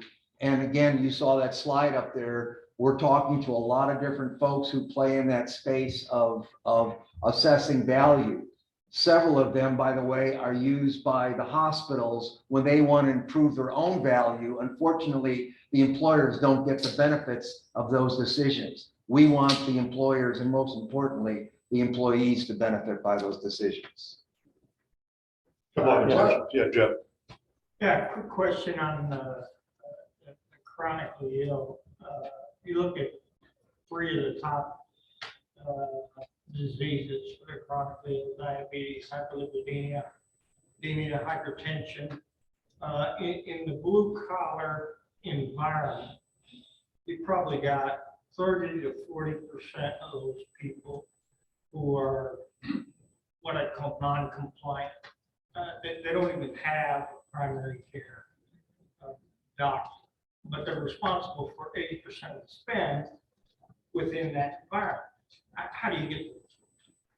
The question for the Zoom folks is, how do you get to the folks that are representing such significant non-compliance, and for that matter, don't have attributed primary care physicians that ultimately need to in order to be able to control the spend like what we're talking about? So their connection often is through the emergency room of the healthcare system. And what we need to see is a robust follow-up with referral to primary care out of those systems. But you have to get those people engaged. And that's what I think is the missing part of this, is that they've got so many other things going on in their life often. And often they aren't literate about how to take care of themselves. They don't even really understand what having high blood sugar is or having hypertension. They don't see hypertension. You tell me I've got that. So it's about getting their family engaged, and it has to be a welcoming system that works with them, as opposed to just handing somebody, as they leave the emergency room, a paper with a number on it that says, call this and follow up with them within a week. That doesn't work. We've proven that over and over. Yes, ma'am. On a similar note, I saw a report that only 9% of counties in Texas have enough primary care doctors to cover their population. We all know that HR leaders have to pick the plans with the widest network. So essentially you have this cocktail with any primary care doctor that maybe is terrible and make a living based on being on one of the big networks. I think that this literal missing breadth of human doctors available, right, is a huge problem. And there are digital, obviously, like Teladoc has a big thing now. They're approaching the same issue. I'm wondering if you're considering those kinds of solutions, because even if you network with the best, we have the best doctor networks in town, there's still going to be not enough doctors, according to this study, if that's true, right? Yeah. So how do you solve it essentially? Let me talk geography first before you Sure. talk about Yeah, that. I was Okay. gonna talk about that. Okay, so from a geographic standpoint, we're actually originally looking at just building in sort of the 10, 12 county area around Houston. So we're not going to try to deal with the real issues that exist in West Texas or some counties in East Texas. So close enough to Houston to matter. I hope eventually we get to doing the whole state, but we're starting in just Houston. But one of the differences between, at least my view of this, obviously we want to hear input from other people that join the PHSO, is, I want to try to put it on the primary care physician groups to do this outreach and the digital solutions, not that we layer a digital Teladoc on top of primary care, but basically say, but she's sitting right in front of us, so I'm sorry that I keep picking on you, but it's like, if next level is going to be part of this, then you've got to have that capability for people to call in and do those kinds of things. We're not interested in having another third party do that. Now, is that possible everywhere? Probably not. None of this is perfect, but we're trying to figure out sort of the best of the best kind of solutions so that digital consult becomes real engagement, and with an expectation that the primary care group has the right kinds of support organizations. And now I'm getting into Dan stuff. I'm gonna get myself in trouble here, but the care team and stuff that's really trying to engage those folks. Yeah, and so this is a little bit of, blue sky projection from a member of Wild Blue here. But what we're seeing right now is this critical worsening shortage of primary care providers. And a lot of that is because we've seen such burnout, because they're on this treadmill. And the reward to doing that kind of practice isn't there. You've got more hostility towards providers and other issues that are driving people out of the system. What we're hoping is that with an advanced primary care network, that these providers feel rewarded for doing the work they're doing, because they can delegate and share the responsibility. They're not just being asked to see 30, 40 people a day. They can spend time with the people that really make a difference. And they've got the people on their team that can, I've been in so many primary care provider practices all over the state where I did that when I was in Superior. And they would say to me, why should I do a PHQ-2 or a PHQ-9? Because I have nobody to refer to in my network. I don't know what to do with it if I see somebody that's got severe depression. Well, in our system, we're going to have access to those kinds of things. So that frustration that leads to burnout will, I think, improve the way the system works. Yes, ma'am. Eric, in the back. So I think one of the biggest challenges, especially with this high-risk population, and it was mentioned earlier, care in the wrong places. I think a lot of that is a direct result of I'm working. I don't have time to go to a primary care physician in the middle of the day. So how do you get that population that they're going to urgent care or ER because I can't take off work, I can't afford to lose that pay for that day? Because they're often the higher risk. Yeah.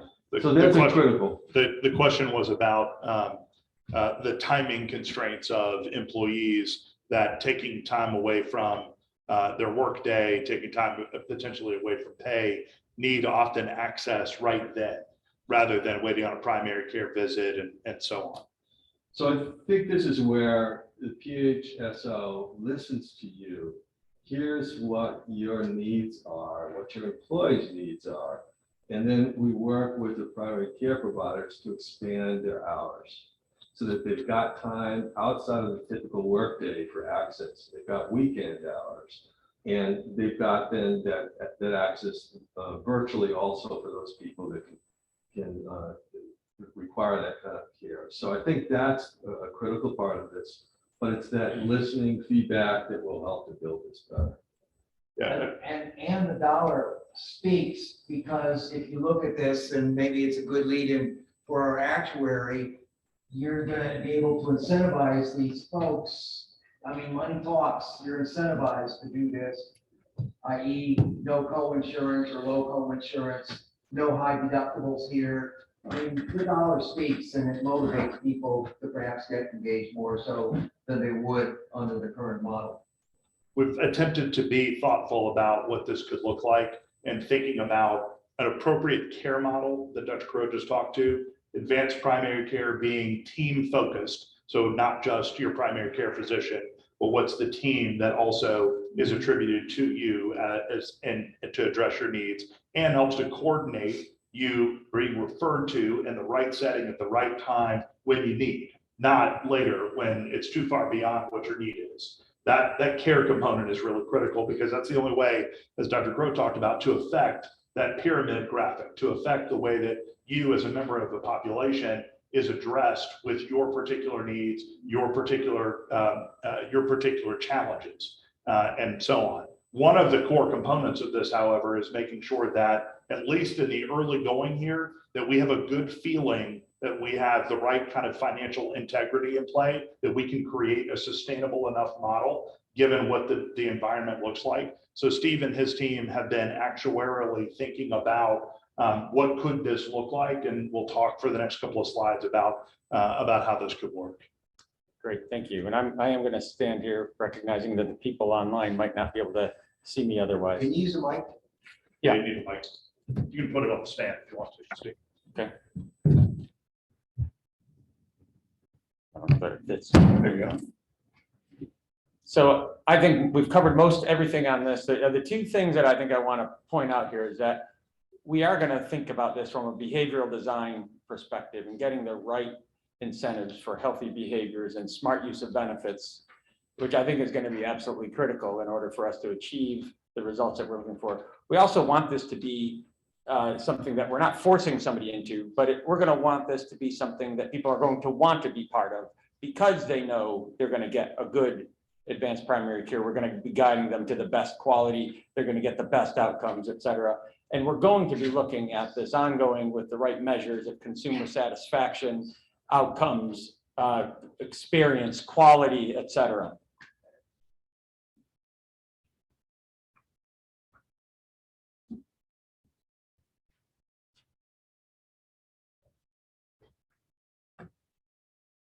So we did some actuarial analysis, and I want to recognize my team members that are here, Wes Rogers and Caroline, who helped me do this analysis. We obtained data from one of the major actuarial firms in the national actuarial firms. They had data on Houston specifically around how employers are utilizing healthcare in the most prominent PPO plans today for cost and utilization in 40 different categories of services. And they also looked at how the best performing plans are doing here in terms of cost and quality as well. And so we looked at that data as well as with the RAND study to look at, well, what is possible? Well, how could we offer something where they could still make money and do a lot better than what they're doing through the BUCAs today? And so we did an analysis and we said, okay, if this is going to be successful, we're going to have to increase the utilization of primary care and mental health, behavioral health type services. And what is that going to result in? And so we assumed increased utilization and perhaps even reimbursement in some of the primary care and behavioral health, mental health area. But then we said, okay, well, how much would we move towards that well-managed care if we were effective with this primary care model, this advanced primary care model, to get lower utilization of certain specialty services, of hospital services? What can we do maybe through bundled payments?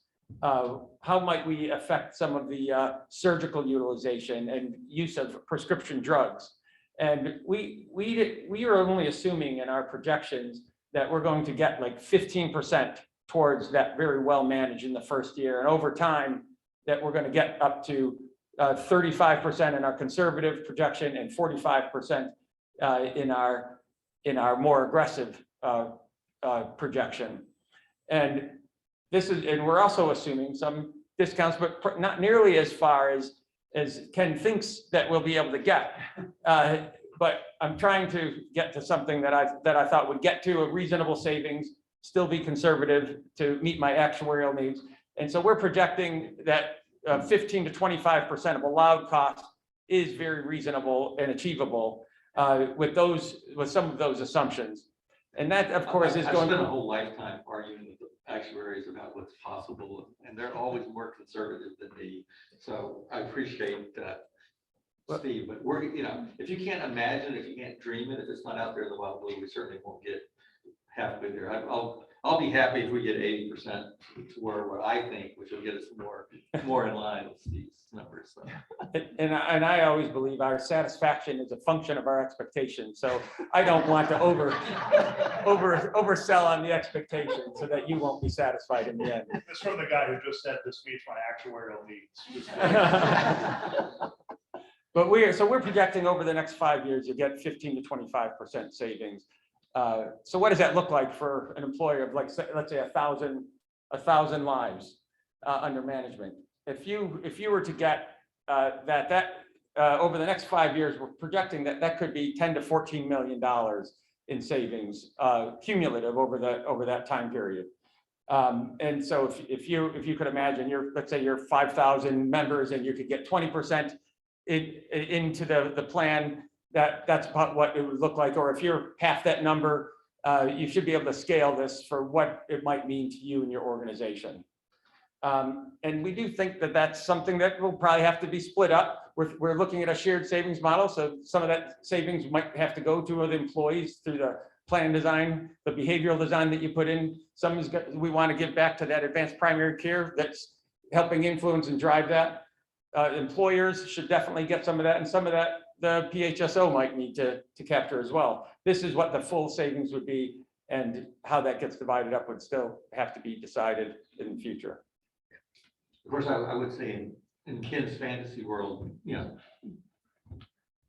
this line doesn't go back up, right? We figure out a way that we can continue to get better and better prices and better utilization and more behavioral changes from an employee standpoint that says, okay, we can actually work on their health improving. Now, will that be in the first 2 years? No, but I think, again, sort of from a design standpoint, we ought to be asking the question of doctors and hospitals, you as employers and employees as well. What would we have to do to have no trend the next 20 years? And so from our perspective, we assume that we get to that. He'll be pricing this, not me. I'm just Yeah. sort of. We assume that we get to, in the third year, we assume that we get to like a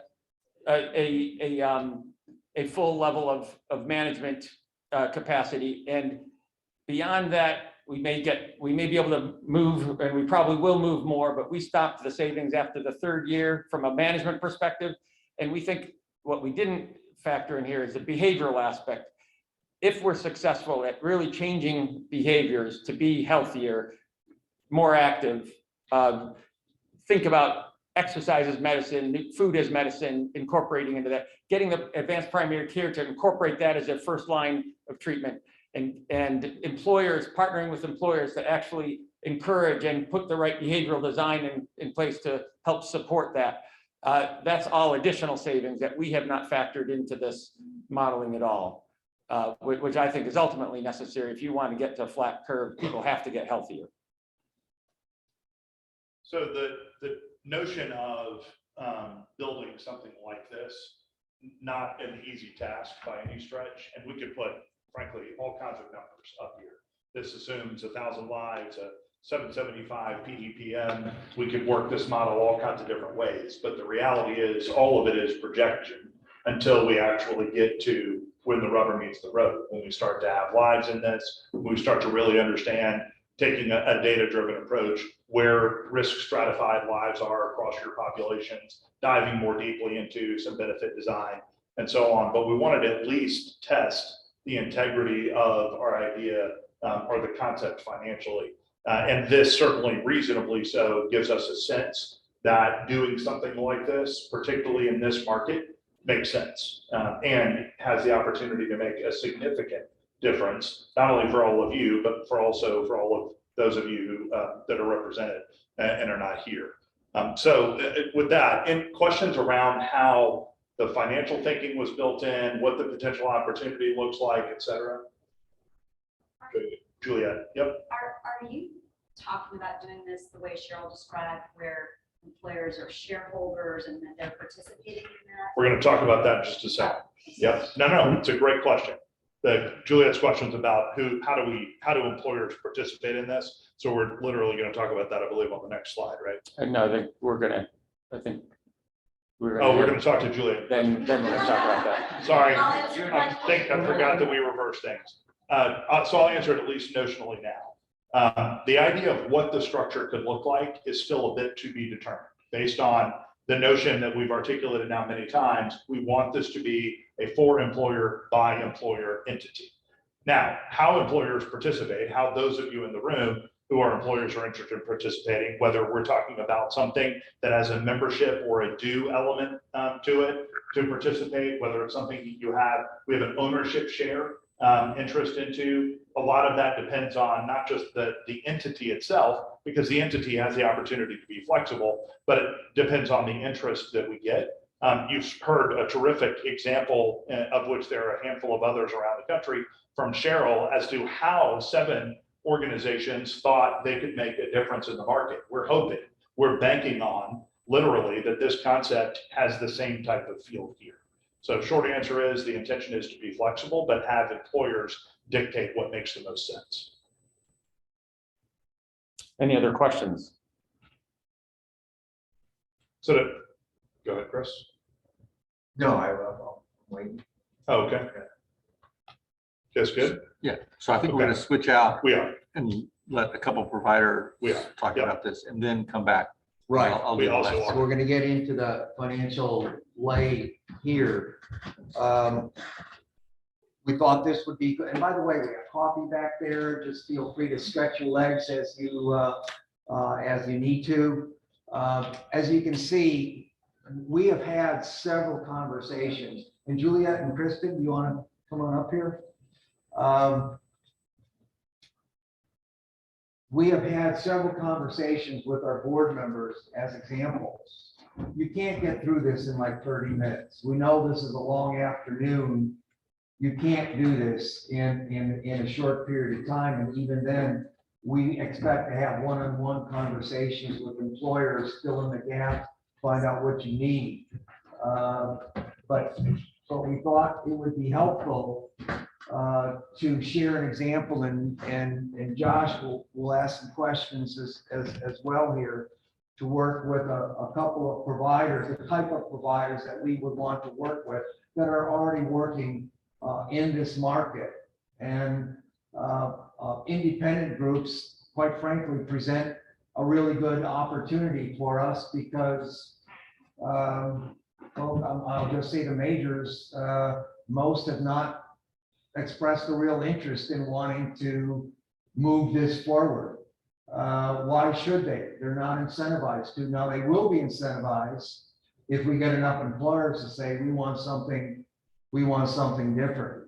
So in a perfect world, we'd love to have referrals to systems current, and we're talking to several, but we're not there yet. So Dr. Breeze, Dr. Dickerson, if you would introduce yourself, and Julia, who I've known for several years, has a personal story about how you got started and what you're doing. And these two work together. So a little bit about your start, why this is important. It's not a commercial for their organizations as much as it is why they're doing what they do. So. Okay, so it's a long afternoon and I definitely don't want to take up too much time, but I do want to say that the personal story that Chris was talking about was I started my career as a family practice doctor, and I was one of the very early doctors who got employed by a hospital. At the time that I left residency, that was not common. Right now, most doctors actually are employed by hospitals or private equity firms. But at that time, I was working at a hospital, and about 4 years into my career, I actually there was some care issues that were happening at the hospital. There was nursing staffing shortages and poor systems, and I complained on behalf of my patients, and I got increasingly concerned, and I ultimately made the decision to admit a patient to a different hospital because I was concerned about their safety. That prompted me to get pretty much fired, but basically what happened was that the hospital called me into the CEO called me in and said, hey, you can come back to practice when you figure out who signs your paycheck. And that was when I decided I was going to go into private practice myself. The thing was that I did not understand, because I was a young, naive resident, that I had signed a non-compete. And that made it impossible for me to open my own practice for a period of 2 years anywhere near my home. So I ended up as an administrator for an orthopedic office just to pass the time until I could go back into practice myself. And I figured that I would learn some things about how to run a medical business that would serve me well in my future career. But what ended up happening was that I absolutely loved what I did. I started working on the practice, and over the next 9 years, we developed a comprehensive musculoskeletal center, complete with everything from diagnostics to therapeutics. We did imaging centers, physical therapy, we had a surgery center, we did pharmacy, we did clinical research. It was really an awesome practice, and I was extremely proud of it. We had about 20 orthopedists, generalists, and subspecialists. What happened was that one day, one of my surgeons came in, put a note on the table, and I picked it up, and it was this really big number. And I said, what is this? And he said, well, that's what I just got offered to be employed by the hospital down the street.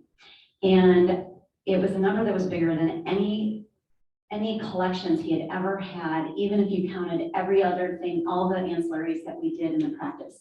So I knew I couldn't afford to keep him. And that night I went home and thought, if the hospitals want my surgeons, they're going to get my surgeons, because I can't keep them in the practice.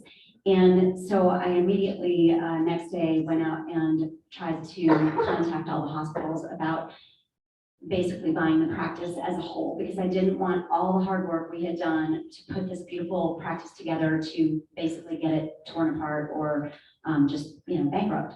So this is the part of the story that I think is interesting to this crowd, and it was what got me started on the journey, was that we did make a deal with one of the local healthcare systems to purchase the practice, and in the process of that, they asked me to stay through transition. They actually asked me to come on as an employee, and I knew I didn't want to work for a hospital because I had already done that. And so I stayed through the transition, and what happened was that the day before the transition, we were doing MRIs, and we charged about $440 for like a knee MRI. The day after, same machine, same tech, same everything, that was now a $1,200 MRI. The physical therapy, we were doing $60 follow-ups, and the next day it was $180. But what was most fascinating about that situation and watching this was that in general, if we were to go out and we were used to buying something in a store, and then the next day you went in and it was 3 times as much, you would think that people would be yelling about it, they would be upset, there would be some sort of commotion, but there was literally nothing. And the reason for that was that the patient still had a copay. They didn't really understand, and first of all, they didn't come for an MRI the day before. They came, one time, and so whatever the cost was the cost, and they had no basis to understand what the value of that service was anyway. So bottom line is, it really got me thinking about who cares? Like, why it seems like it should matter that we just made the healthcare that we were providing 3 times as expensive. And I kind of traced the money back, and I thought, well, it's the person who's ultimately paying. And if you're a self-insured employer, that's you. But actually, at the end of the day, it's probably your employees, because they're either not getting raises or not getting, as good a healthcare benefits. And it really got me started on sort of the rest of my life quest to look into how do we provide value, and how do we stop what's happening in healthcare in this country, which is, just exponentially increasing prices. And so I went into, started Next Level, which is now called Next Level Medical, but when we started, it was Next Level Urgent Care. And that was just my first foray into, let's look at something that costs a lot of money, that doesn't make any sense to cost as much money as it does. And freestanding emergency rooms were easy pickings, because there's just, a lot of care that's going in freestanding emergency rooms that just is not that expensive to actually provide. But there you have it. You can spend thousands of dollars on very simple things that in our urgent cares, we were able to charge a lot less. So it's right now we do urgent care. We have 42, well, we have 42 urgent care clinics, and then we have 7 on-site clinics. So we have about 49 total clinics that we manage.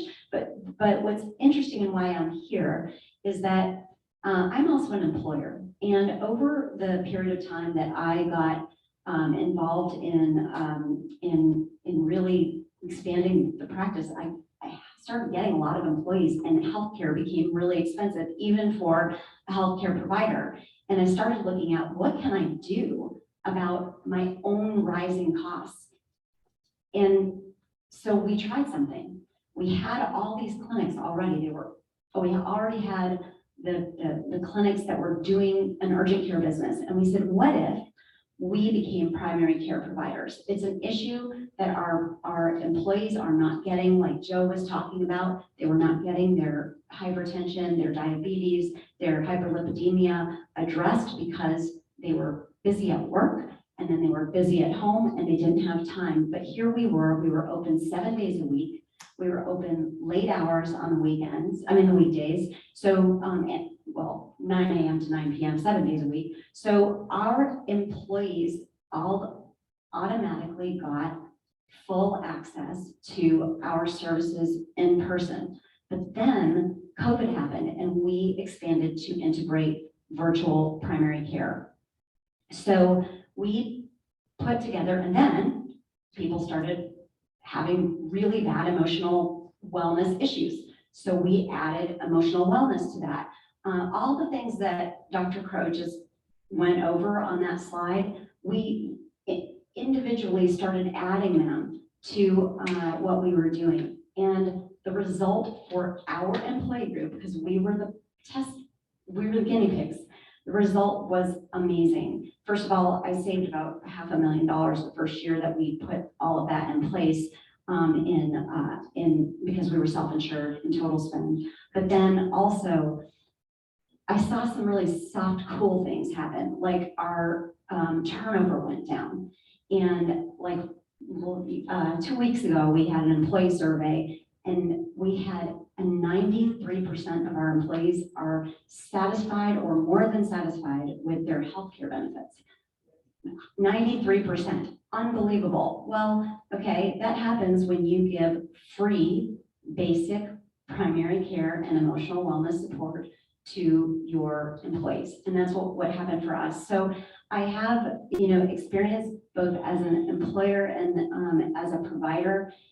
So I'm happy to answer questions about our experience. Right now, we have 26,000 members and 132 or 133 organizations that are using our services because we had a great experience. So we said, well, why don't we allow other people to also use our services? We plan to continue expanding because I believe in this. I believe in value-based approach. We do, it's a membership. It is not a fee-for-service model. And what that does, one of the things that I think is really important about it is that our physicians are just like the other presenters we're talking about. They enjoy the job because we are not making them grind through patients. They're actually getting to spend time with people. And so I've had a wonderful experience working with Dr. Dickerson and her group. We actually guide in the care navigation space, we guide our own employees to green imaging because I think that I'm looking for other people who care about this and want to do those things too. So I'm going to hand it over to Kristen. Okay, well, thanks. And I love hearing that story. Mine is a little different in that I did stay independent at the beginning, and I went over to Diagnostic Clinic of Houston. I trained in the Texas Medical Center, went across the street to this great multi-specialty group, 50 doctors, we had 300 employees. I ended up pretty quickly becoming president of the clinic at a very young age, which was kind of my MBA. And we had a self-funded healthcare plan, and we started direct contracting. We did the same thing Juliet did. Our employees could use our services, and we had lab and we had imaging. We had, we had the gamut of healthcare over there, and we started contracting with the physicians in our building for additional care.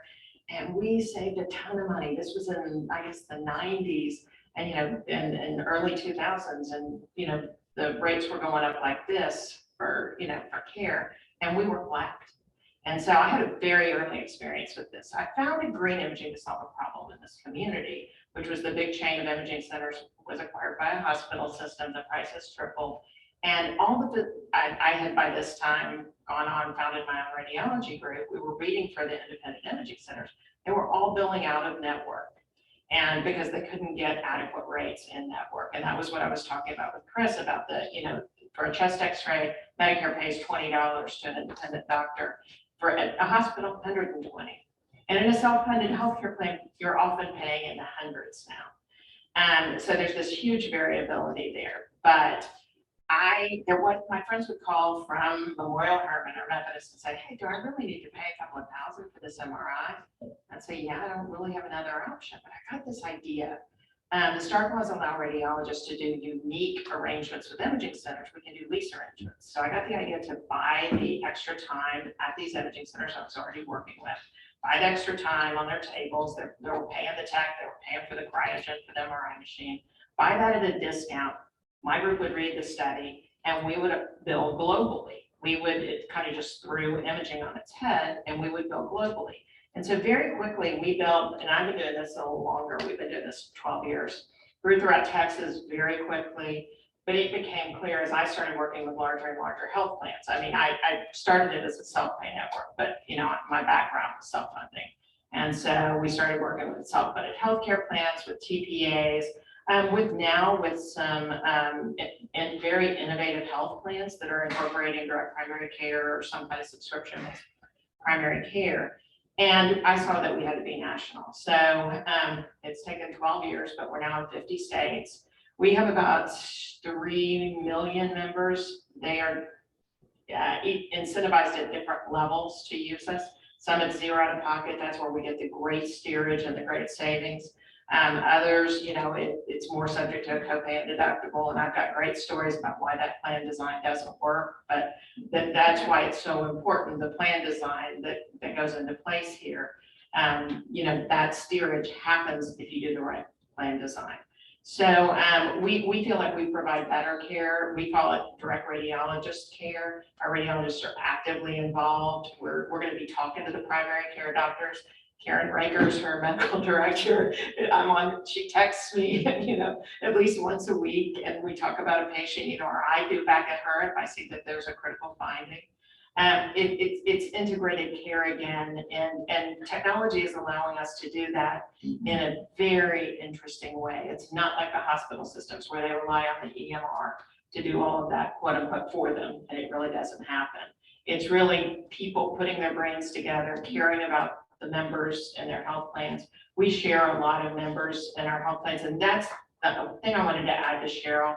The advantage you all have here in Houston that Wisconsin certainly didn't have, none of the states mentioned have, is you've got providers who are experienced with working with health plans directly.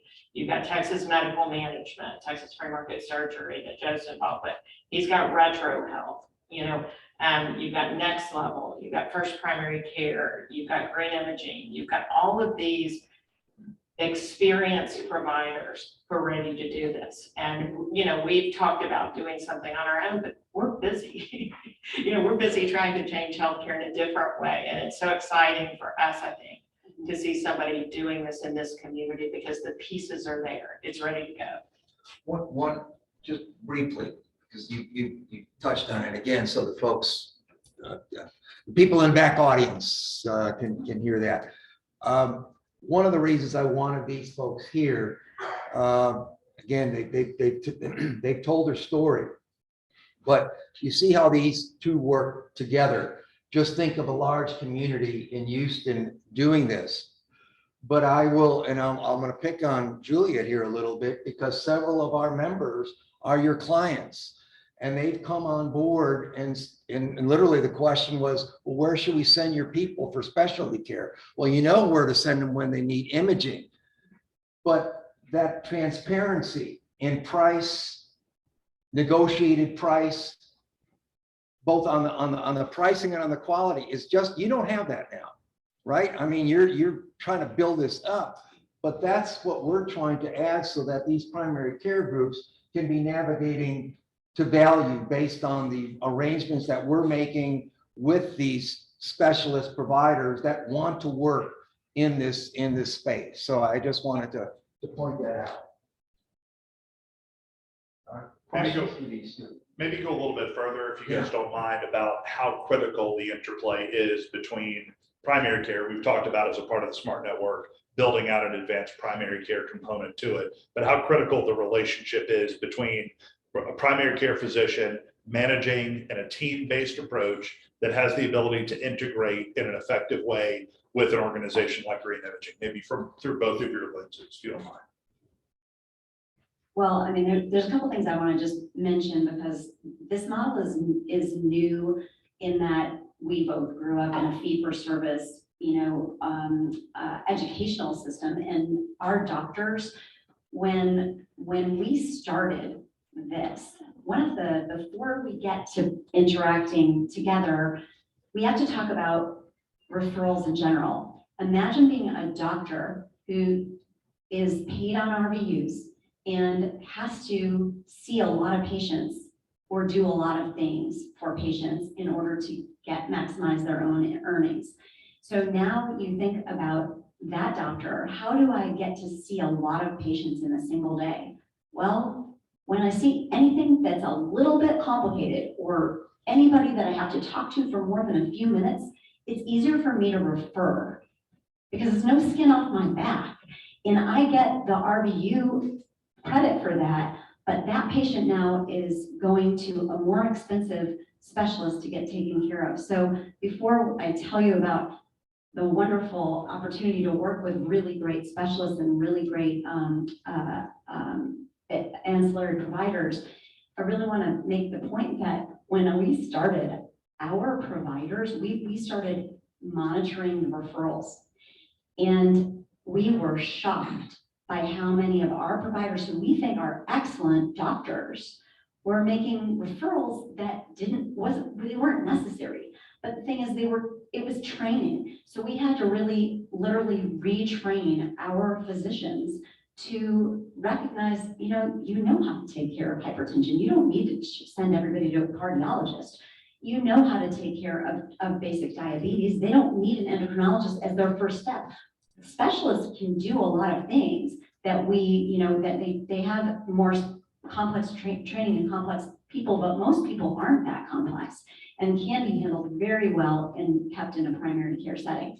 So now if you talk about our interactions, for example, free market surgery or green imaging, we are developing relationships with people who see the world the way we see it and believe that the cost of care is important and also the quality of care is important. So I wouldn't work with Kristen if I didn't think that the readings were good and that the customer service was good.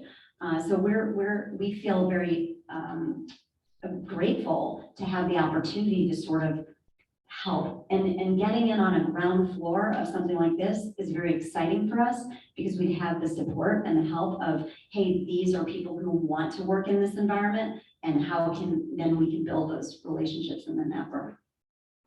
From your side of the table. Well, from my side of the table, I also am an employer, not as big an employer as she is, but my employees use Next Level and, they really see the value. I mean, just tremendous. I can't tell you, I have people who said we were spending $300 every time we went into the pediatrician's office. I mean, that they can get 90% of their care there. They're a young, healthy group. And so it's really fun from that perspective. And we appreciate their providers, back and forth, and they get compliments when they go in for their own care. So that's nice.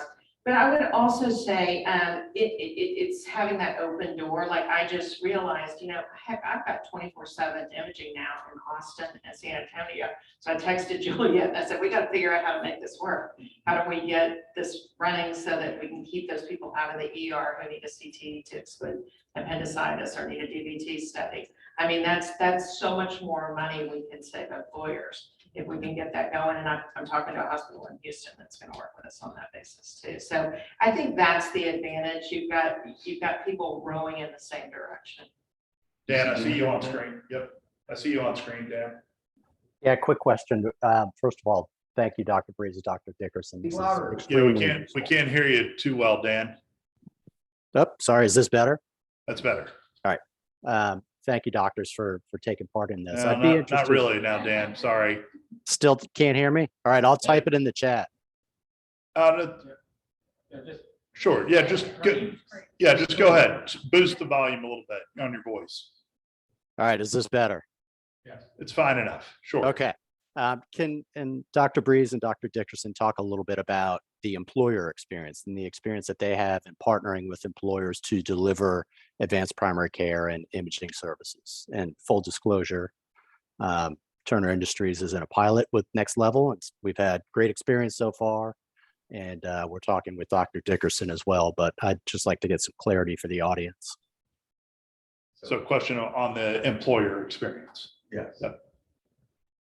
If you guys don't mind, when you're working with an employer, I can start. what's I been their do. experience for their employees? The employer experience is wonderful. I kind of, in the setting where there's a great primary care solution, this wouldn't happen, but sometimes I kind of become the chief medical officer for these companies. I certainly become the chief radiologist. And, like we have I wouldn't say our largest employer, but our employer where we've made the biggest difference, the School District of Osceola County in Florida. It's the second poorest school district in Florida. In 2019, the wage increase, the increase in the out-of-pocket for the Cigna plan actually wiped out their wage increase. And so the teachers union went to the school board and said, you're not doing your fiduciary duty. And that's one of the things that has to be considered here. You know, these people are paying for a health plan they can't afford to use. There's a $4,000 deductible, $6,000 maximum out of pocket with a 50% co-insurance in between. The Nearsight Clinic was in a health system. That makes no sense because the cost of care across the board triples. And so they moved the Nearsight Clinic over to the Rosen Health Center. Harris Rosen had darn Blue Cross Blue Shield out the window 20-something years before and created his own health plan, his own health center. And they put that in at zero out of pocket for the employees, and they put green imaging in at zero out of pocket for the employees. The first year was 2020, which, you know, was the pandemic, and there were shutdowns in Florida as well as Texas. And we had projected we would save 1.3 million. We saved the district 1.5 million in 2020. That was 2.5 million the next year and 3.7 million last year. So it's not just that, it's we have a relationship with this employer and its employees. We keep the same concierge person. You know, if somebody comes back and needs another exam, or maybe they had an abnormal breast MRI, need a biopsy, that same person is going to handle it. But if you look at our Google reviews, they call out our concierge very frequently by name. And so that interpersonal relationship, the relationship you get with your employers, you know, we never want to go away. I never want to get so big that I don't have that. And you know, we don't, people also ask, you know, what's your minimum size group? We don't have one. I'm a small employer, you know, I want to use Next Level. I want to use, you know, my employees have green imaging benefits. You know, those are things that we don't, you know, yes, it is easier to implement a larger group in some ways. Now the cybersecurity and the vendor profiles are getting out of hand. But you know, our ability to work with small groups, I think, is critical to changing. That's what most groups are in this country. And that's where we're going to get the grassroots movement and get over that critical mass and really change healthcare. Juliet, you rounding up? From our perspective, we are seeing anywhere between, well, what's exciting is because we hit so many levels of the basic medical care spend, we are affecting, so basically all of the urgent care you don't have to pay for that because you're getting all the urgent care through our $0 offering.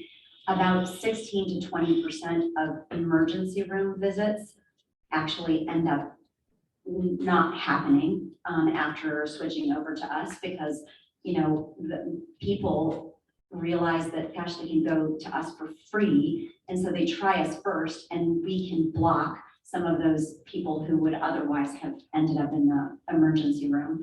We also include lab in our offering. So yesterday I was working with the school district on lab. Actually, Dr. Rakers was helping me with this.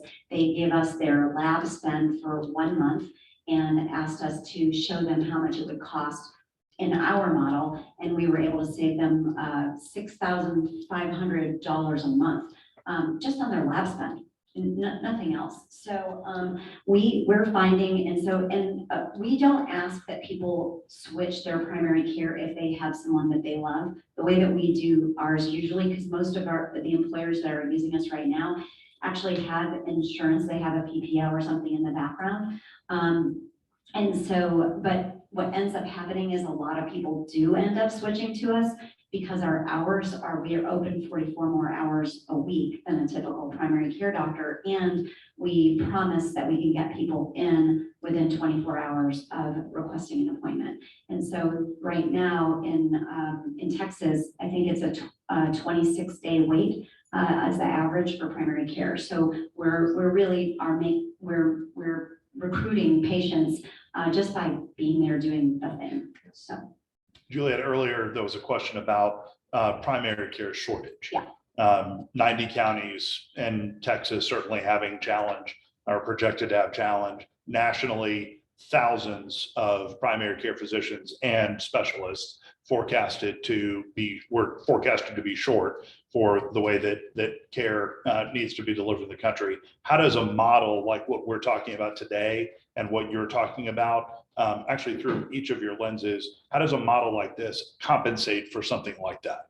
Well, I mean, I contend that it's impossible to say there's a primary care shortage in the future because we're evolving. Obviously, there are so many things that are happening and changing in our world. The way that we use primary care today is not going to be the way that we use primary care in a few years. We are absolutely committed to a team approach, and that is going to help with that primary care shortage. We're going to be using our doctors to the highest level of their degree. They always say that, but basically we're using doctors for the complicated patients. And we have a broad team that can help. And I believe that sometimes healthcare, the most important thing you can do is that outreach. That does not have to be a doctor. That can be any person who checks on a patient and makes them feel like their health is important to the organization. And so we're going to be changing the way that we provide care so that there isn't a shortage. The other thing that, of course, we haven't mentioned yet, but is tech.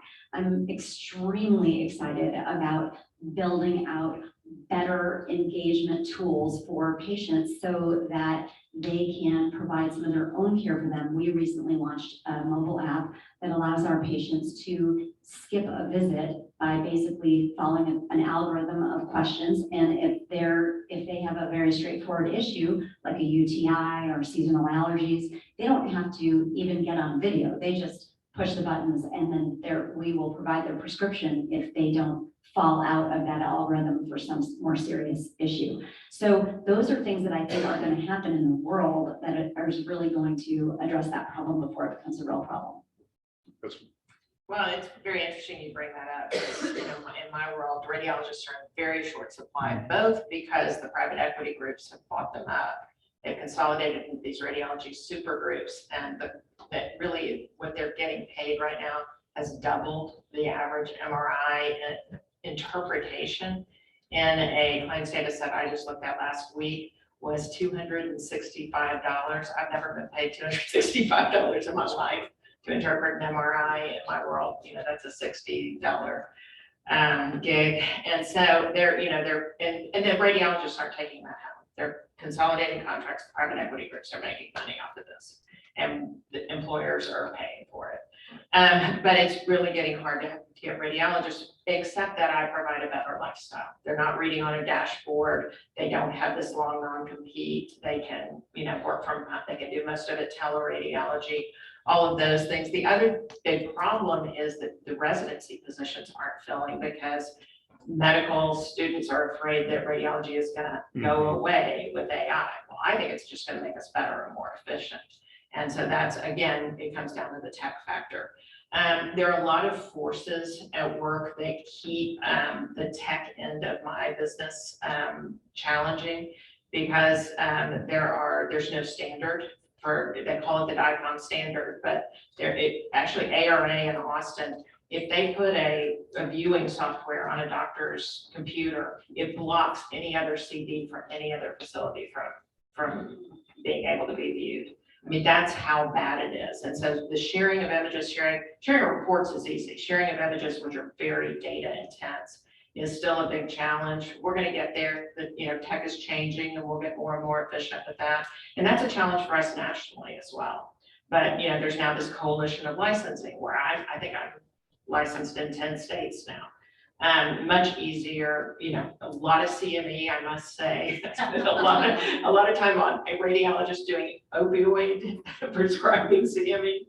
But I think the tech is the answer, Josh, as much as, but the challenge there is to keep it people focused, which we're absolutely determined to do. Yeah, and that's, hopefully you've heard a lot so far today about the need to bring a people focus to what we're talking about building on the smart network.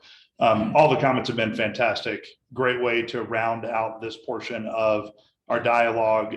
Again, from Dan Burke, with apologies that he's using a 12-year-old's microphone. Our APC pilot, Dan, as a reminder, is with Turner Industries. Our APC pilot, Advanced Primary Care pilot with Next Level, has been beneficial. 10.7% reduction in overall PEPM, and 26% reduction in ER spend, 16% reduction in members classified as high risk in a predictive analytics system that they deploy. So as an example of where advanced primary care has brought some benefit, at least to an employer with a significant number of lives, this is certainly one to help snap that into focus.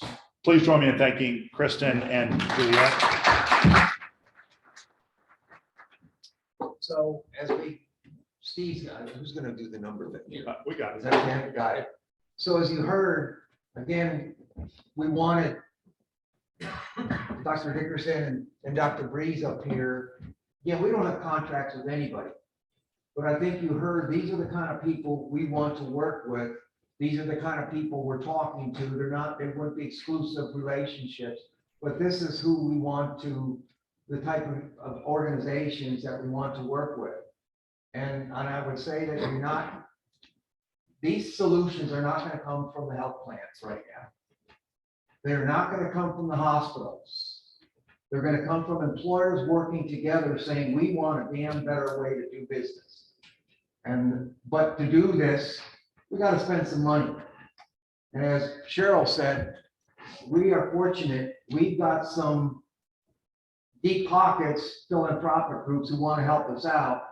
If we can get some employers to say we care about this and want to join us. So I guess we're going to talk about the money next. I just want one quick thing before I talk about the money. I think what you also heard from the two doctors, and thank you both very much, is that, we really sort of, the PHSO is not an insurance company. Okay, that's not what we're, we are bringing these pieces together because it's really hard for employers to go out and find each one of these pieces by themselves.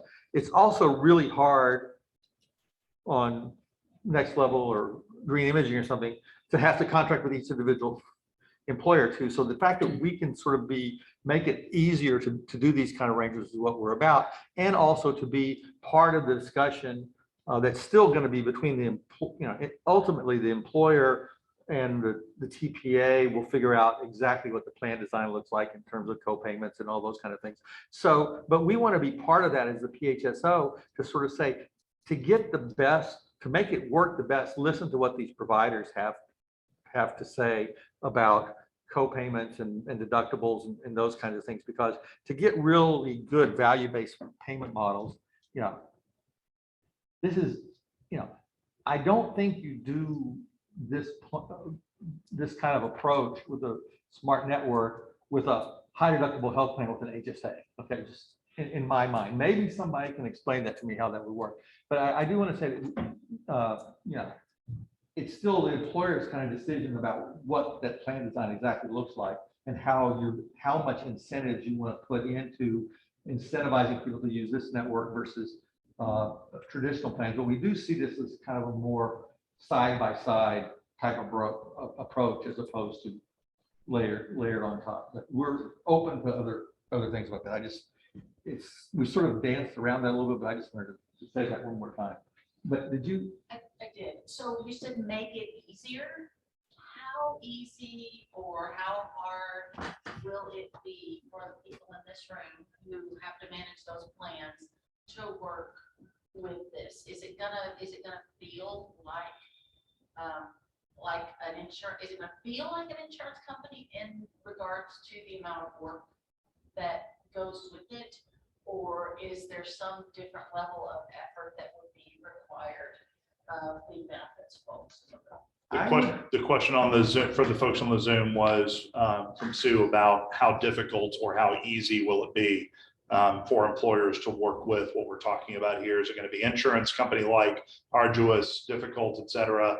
Or is it going to be a little bit more seamless, a little more maybe frictionless even? The intent is certainly for it to be more seamless and easier to work with. But also, the trick in that is, on the one hand, we want to make it easier, but I don't think we want to be, here it is, take it or leave it. It's got to look exactly like this, right? Because different employers are in different places.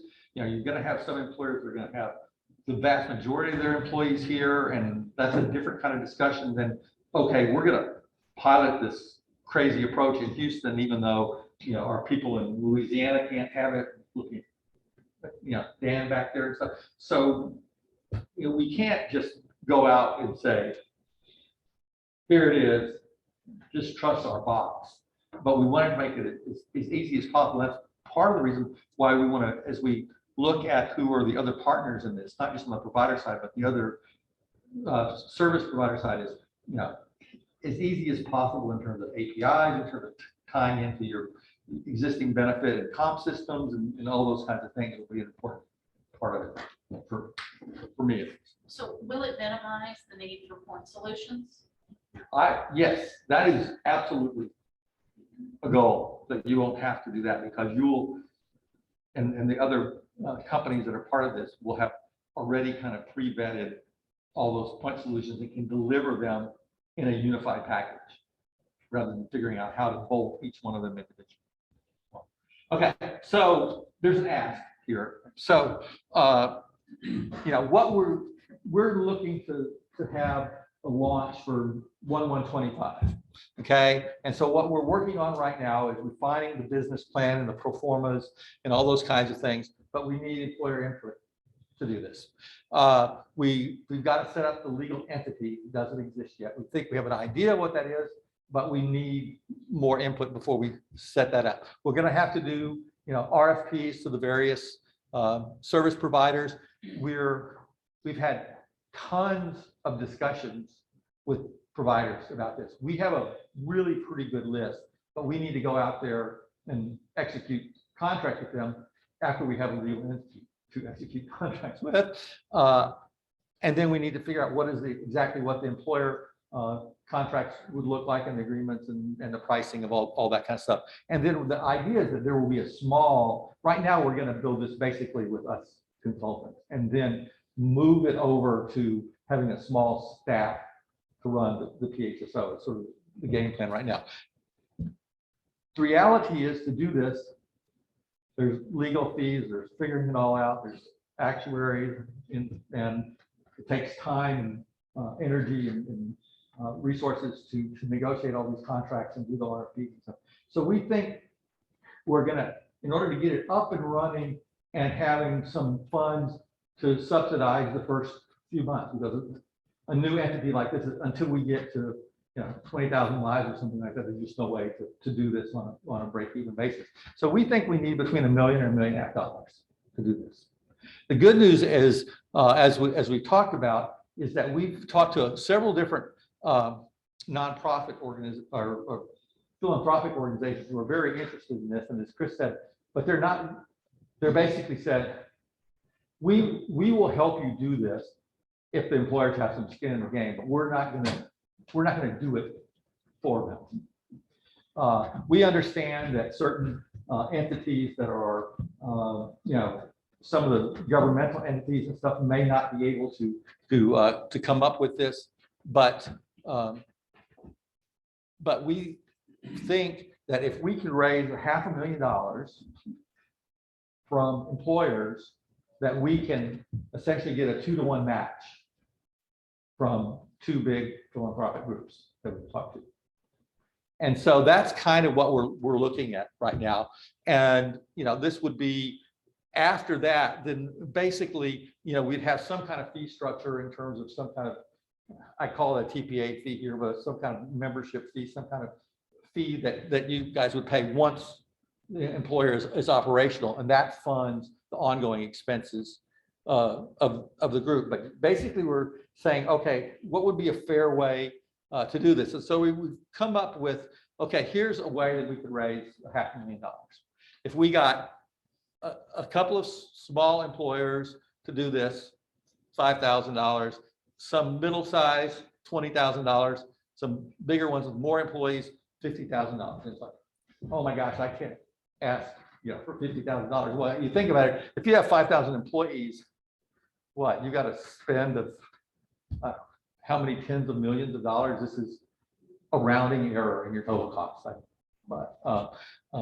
And, for some of the consultants in the room, this is also not as much as you're charging your employee. Right. So I think that this is not an unreasonable ask to say, I then and part of this. And whether or not we officially make it a coalition or a nonprofit or public benefit corporation, or whatever, we'll figure that part out. But whatever it is, you're a member of this and you're doing it for your own employees, but for the good of the community. You'll have much more input on the sort of final design and pricing and how this works. We may do like Cheryl did at first, where they had some, if you will, discounts for the early adopters. Haven't figured that part out. We want, employers to be the board of this. So that's generally what the ask is. And what we're hoping to do is have individual conversations over the next month with folks and just sort of saying, okay, what does it look like? But before we do that, we want to hear what you guys are thinking. Josh was sort of One thing though, Cheryl, are you still on board? Cheryl Lamars? Yes, I'm here. Cheryl, you had 7 employers invest 100,000, right? Yes. How long did it take them to get all their funds back? We had paid everyone back within the first 3 years. So everybody got that paid back in the first 3 years. And Chris, I will tell you that when we paid them back, they were surprised because they didn't expect to get the money back. Oh, they didn't expect to get the money back. Well, very good. All right, I just wanted to point that out, so. One of the questions that we got online just now from Amy Hartman, what would it take for this to be a tax deductible contribution? So fair question. And to Ken's point earlier, at the stage that we are at now, wanting critical employer input and helping us determine whether we're talking about a membership driven model or an employer owned model, there's some nuance there. In the construct that the legal entity this could end up being, this could very easily be a tax deductible contribution.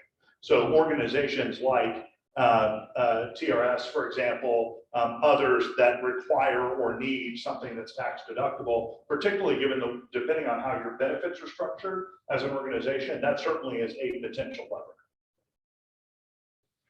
Are you just talking about business expense or a charitable tax deduction? The question was just tax deductible, but I was talking about business expense. Right. Yeah. I would sure expect this to be a business related expense. Good clarification. Juliet? As an employer, I would just say, for instance, in the category would be $5,000. So, I mean, the savings that you're proposing would make that nominal, right? I mean, we're talking about, it's almost. I mean, what, do you have a pro forma or a prediction of what 1,000 employee? Well, if we go back to the slide that we had for the 5-year savings, for 1,000 employees, you're looking at $10 to $14 million over 5 years is what we're estimating conservatively.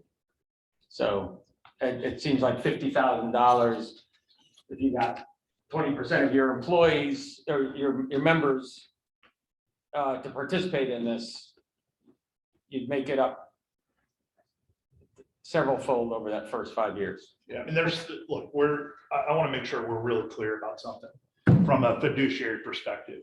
Holding this potential entity accountable for the numbers that we're talking about here would probably not be in your best interest. What we're attempting to do is to say, as we're projecting the potential opportunity here, Juliet's question becomes really critical.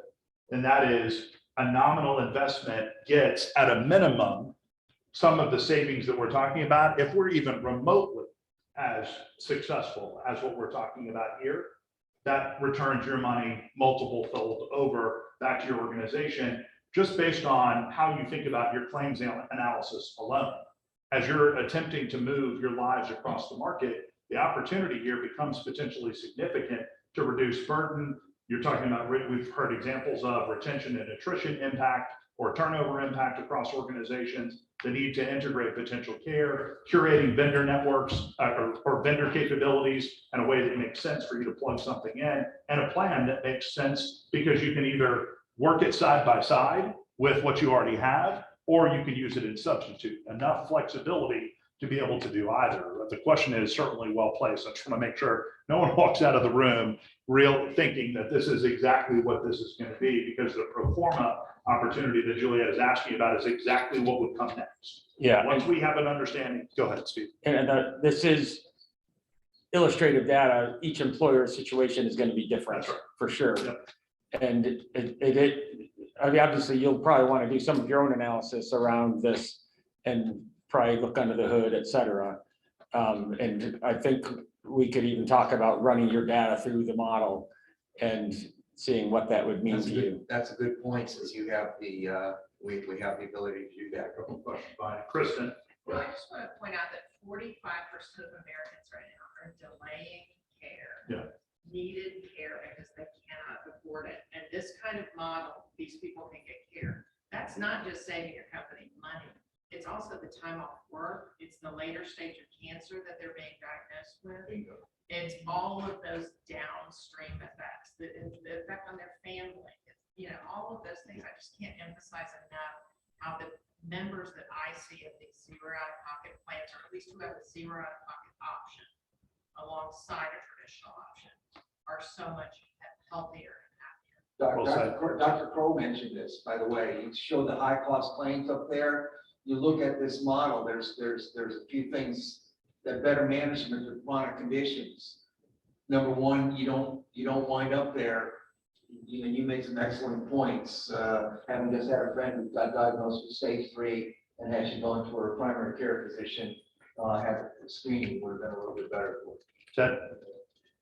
So 1/1/2025 looks kind of like 7/1/2024, because that's when I'm going to need to get approval to implement a new plan. So you got a year. Right? The collection plate is at the door on your way Yeah, out. no, it's all good. So timeline apart. Yeah. What do you think are the biggest risks for this venture, and how do you plan to address them? I'll tell you, the biggest risk is that we're not going to find employers willing to take a risk on us. Well, hang on. I think the hospital will slow play. I mean, I've got clients that would be interested in this today, but you gotta get the hospital. Well, we have had conversations with all the hospitals, okay? We have, You know how quickly they move. we have one of them that is ready to roll up their sleeves. One that would help a whole lot, in lots of different ways. I think there's a second one that's potential, and there's a third one that don't hold your breath, right? But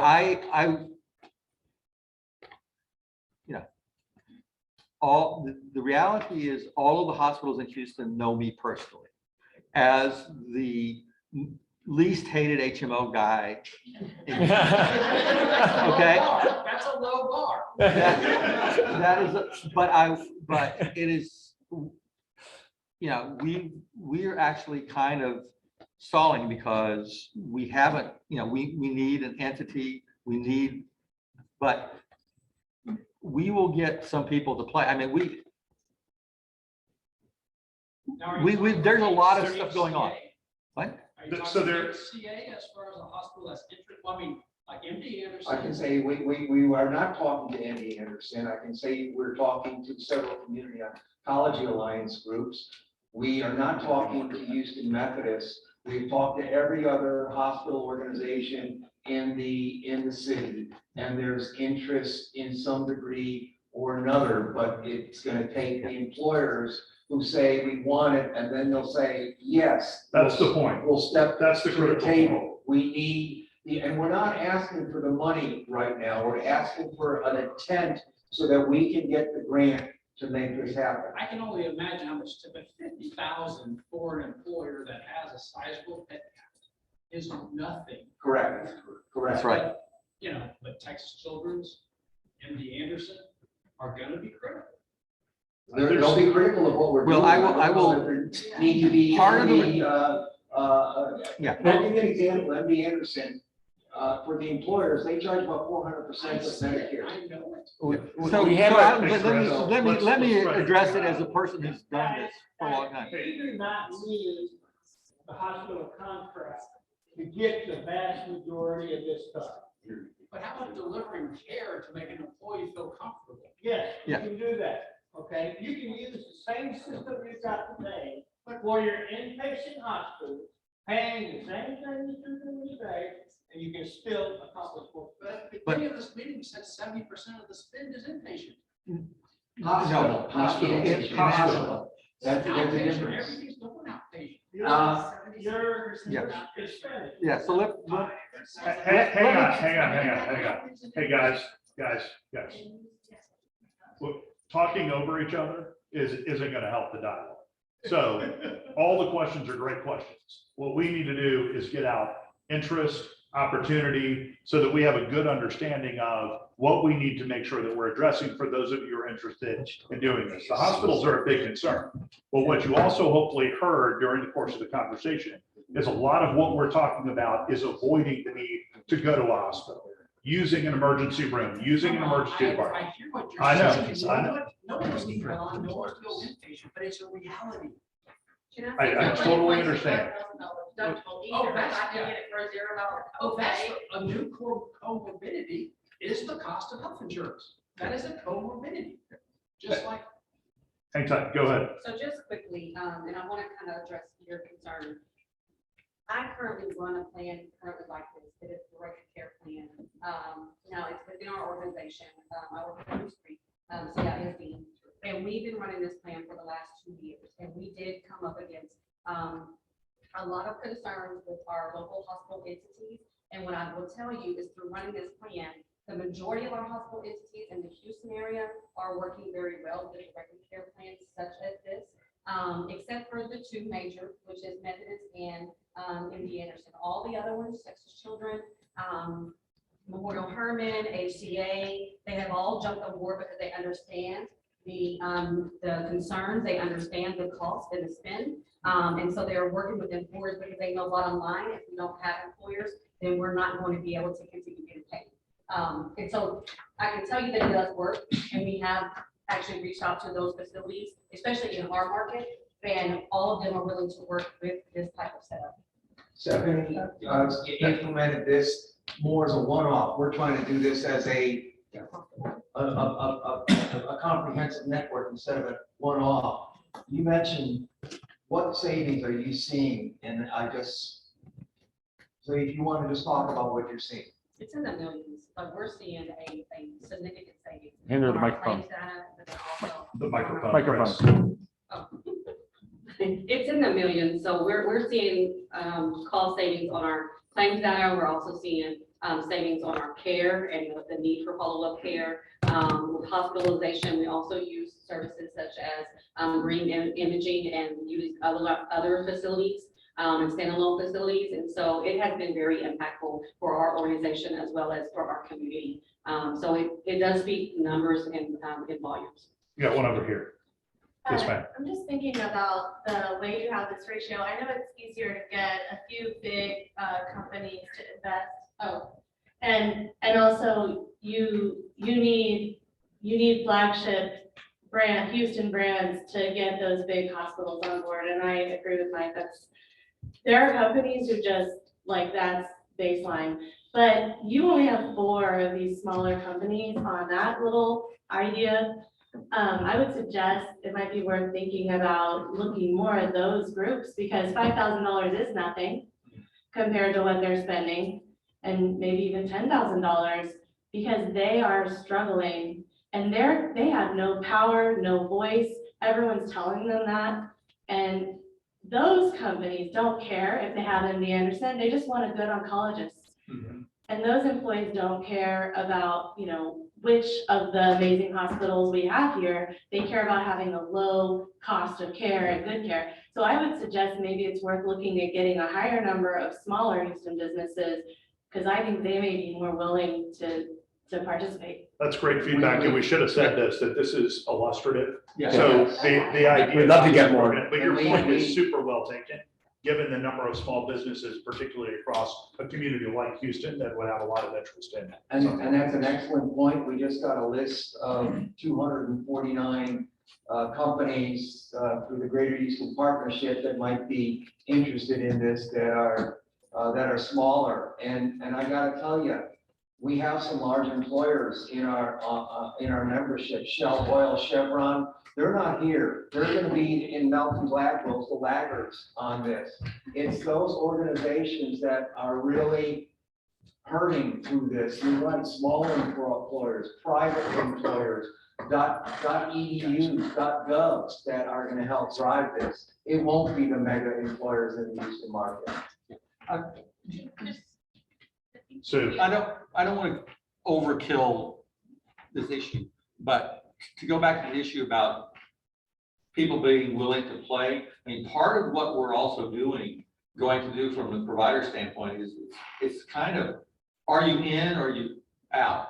And in terms of some of the slow rolling of hospitals and stuff, where, oh, we have to do more analysis and we have to do this and blah, blah, it's like, no, we're asking you if you're in a position to where you're going to, for this group, this is your path to do something different, to slowly move away from being caught by having so much of your business with the BUCAs that you can't renegotiate those deals and it takes forever because it's so much of your revenue. This is going to be, look, this is more than Medicare, but less than what you're getting now.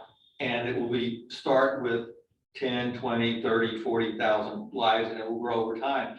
And all the hospitals that we've talked to, even the ones which I don't think are going to play right away, know that they have to move away from this. The transparency of the SAGE and the NASHV data stuff is going to come out. Vivian Ho is about to release a big report on the Houston hospitals and sort of saying, what the hell is going on? Those of you know, and all of you know Vivian at Rice University.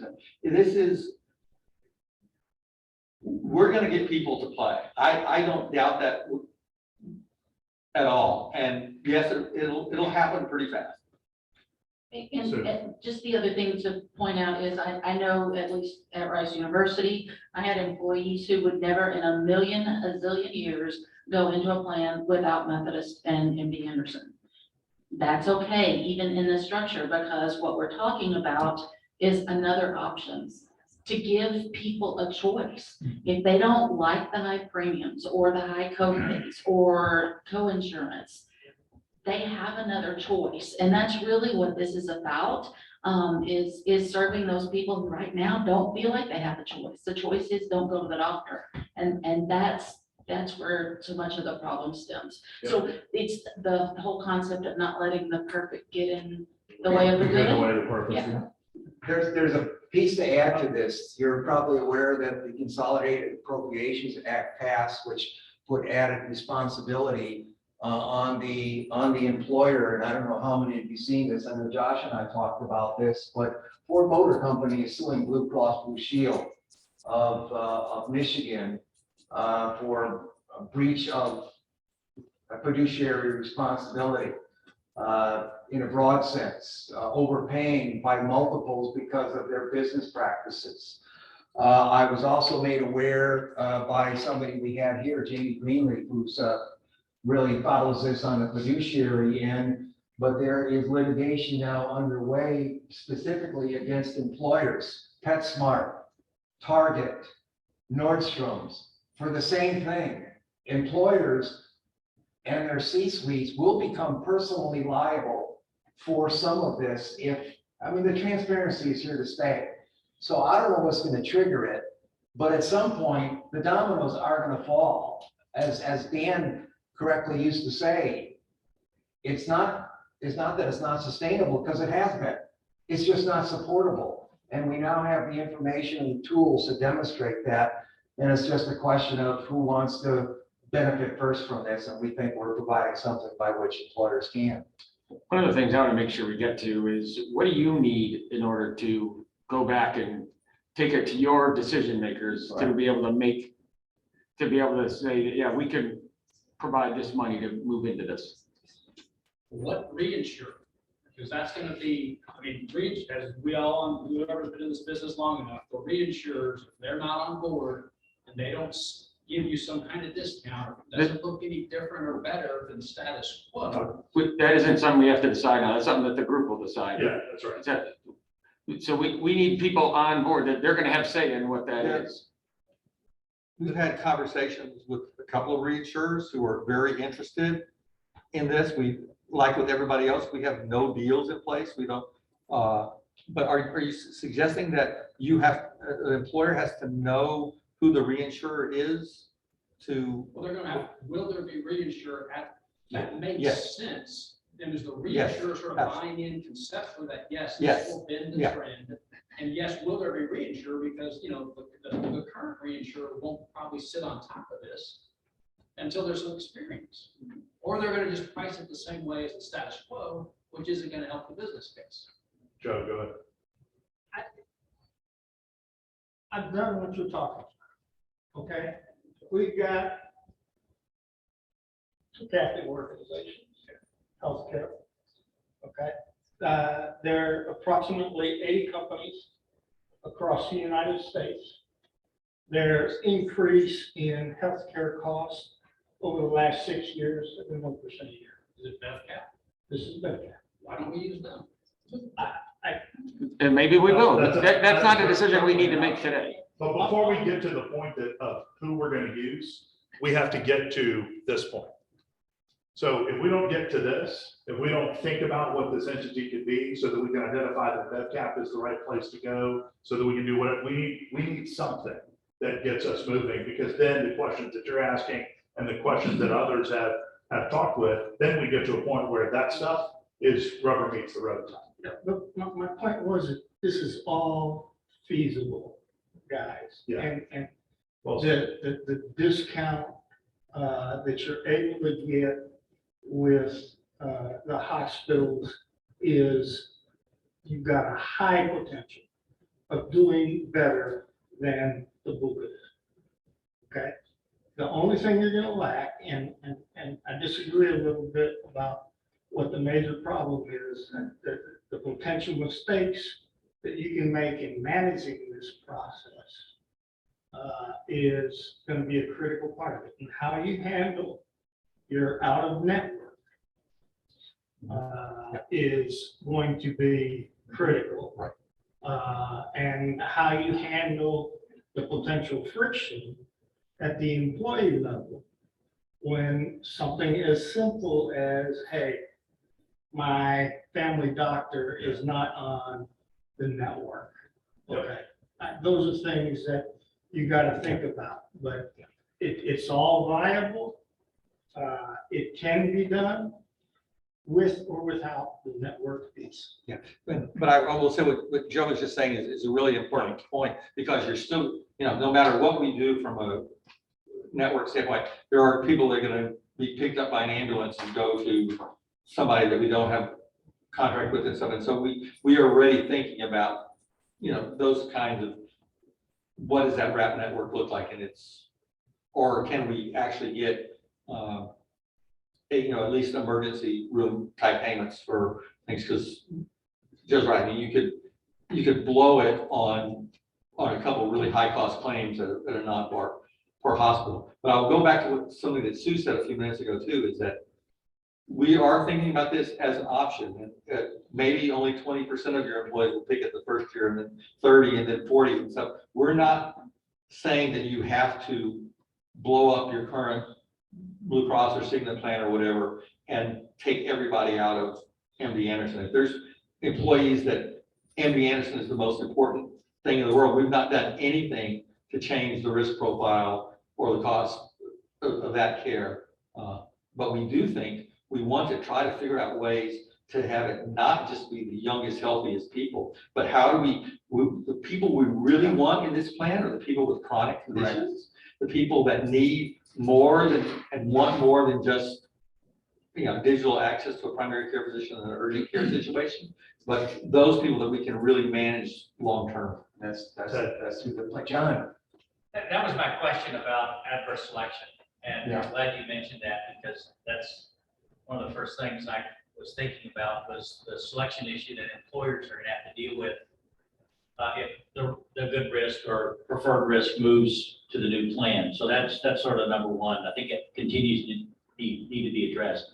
Number two, I think I heard it, but I don't know if I heard it clear enough, is really the clinical care management piece. I heard the primary care and the meat and potatoes stuff, but the clinical aspect of treating complex medical conditions, that's an expertise that I don't think sits with very many firms.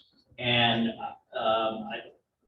if you want to take those that have chronic conditions or more complex conditions in the program, you're gonna have to rethink who is the partner that will be our clinical manager and really do a good job because it is a fast changing business. And I would argue that's why many employers go to the BUCAS or some BUCAS because of the clinical expertise, the deep expertise with BUCAS that's there. Now, whether they use it or not, whether they get it or not, I'm not sure, but it's certainly there. So let me, these are things that I think are gonna be worked out by those people that become part of this. I want to hear from the employers, what do you need to take back to your CFO, your CHRO to get them to release the money to be part of this? Ted, go ahead. So I'm gonna. We got a CFO here, so I So from my perspective, I'm an accountant, but I'm also a human. So there's two components. I like that you divided that up. That's right, that's what we do. So first, financially, why does this make sense? Obviously, so this is 4 hours worth of data. So even with the deck, from my perspective, an executive summary of the high points, the advantages, potential challenges, because my boss is going to ask what are the cons. The pros sound great, but I think from the human element, I think we need to not marginalize this subset of employees because yes, we have the individuals sitting in office that want the MD Anderson, the Methodists, but I also have a large population of employees that I can't miss work to go to the doctor, but my kid is sick, so I'm going to the ER. So I think bringing that human component that we can reach that population while saving money, that's your plan. That's your plan. Yeah, that's nice to say. From other employees. Who can help us with that? Yeah. Ted, you have one also? I just wanted to reiterate what John said. Sue and I have both dealt with separate groups in a more managed environment and a narrow network. And there's definitely positive selection. It is hard to move the chronically ill into those groups. So it's a detail, but the Juliets of the world, I think, are going to have to play a very important role in using their ability to influence member populations to get into the group because they're going to understand that that's the door I want to go into, plus other stuff. Because I'll tell you what, we offer a lower premium, lower copays, and lower deductibles, and that's not enough. Yeah. Julia, you were going to respond to that. I have to tell you that our chronically ill people actually do way better if they can come in at 8 o'clock on a Thursday or on Sunday when they're actually sick.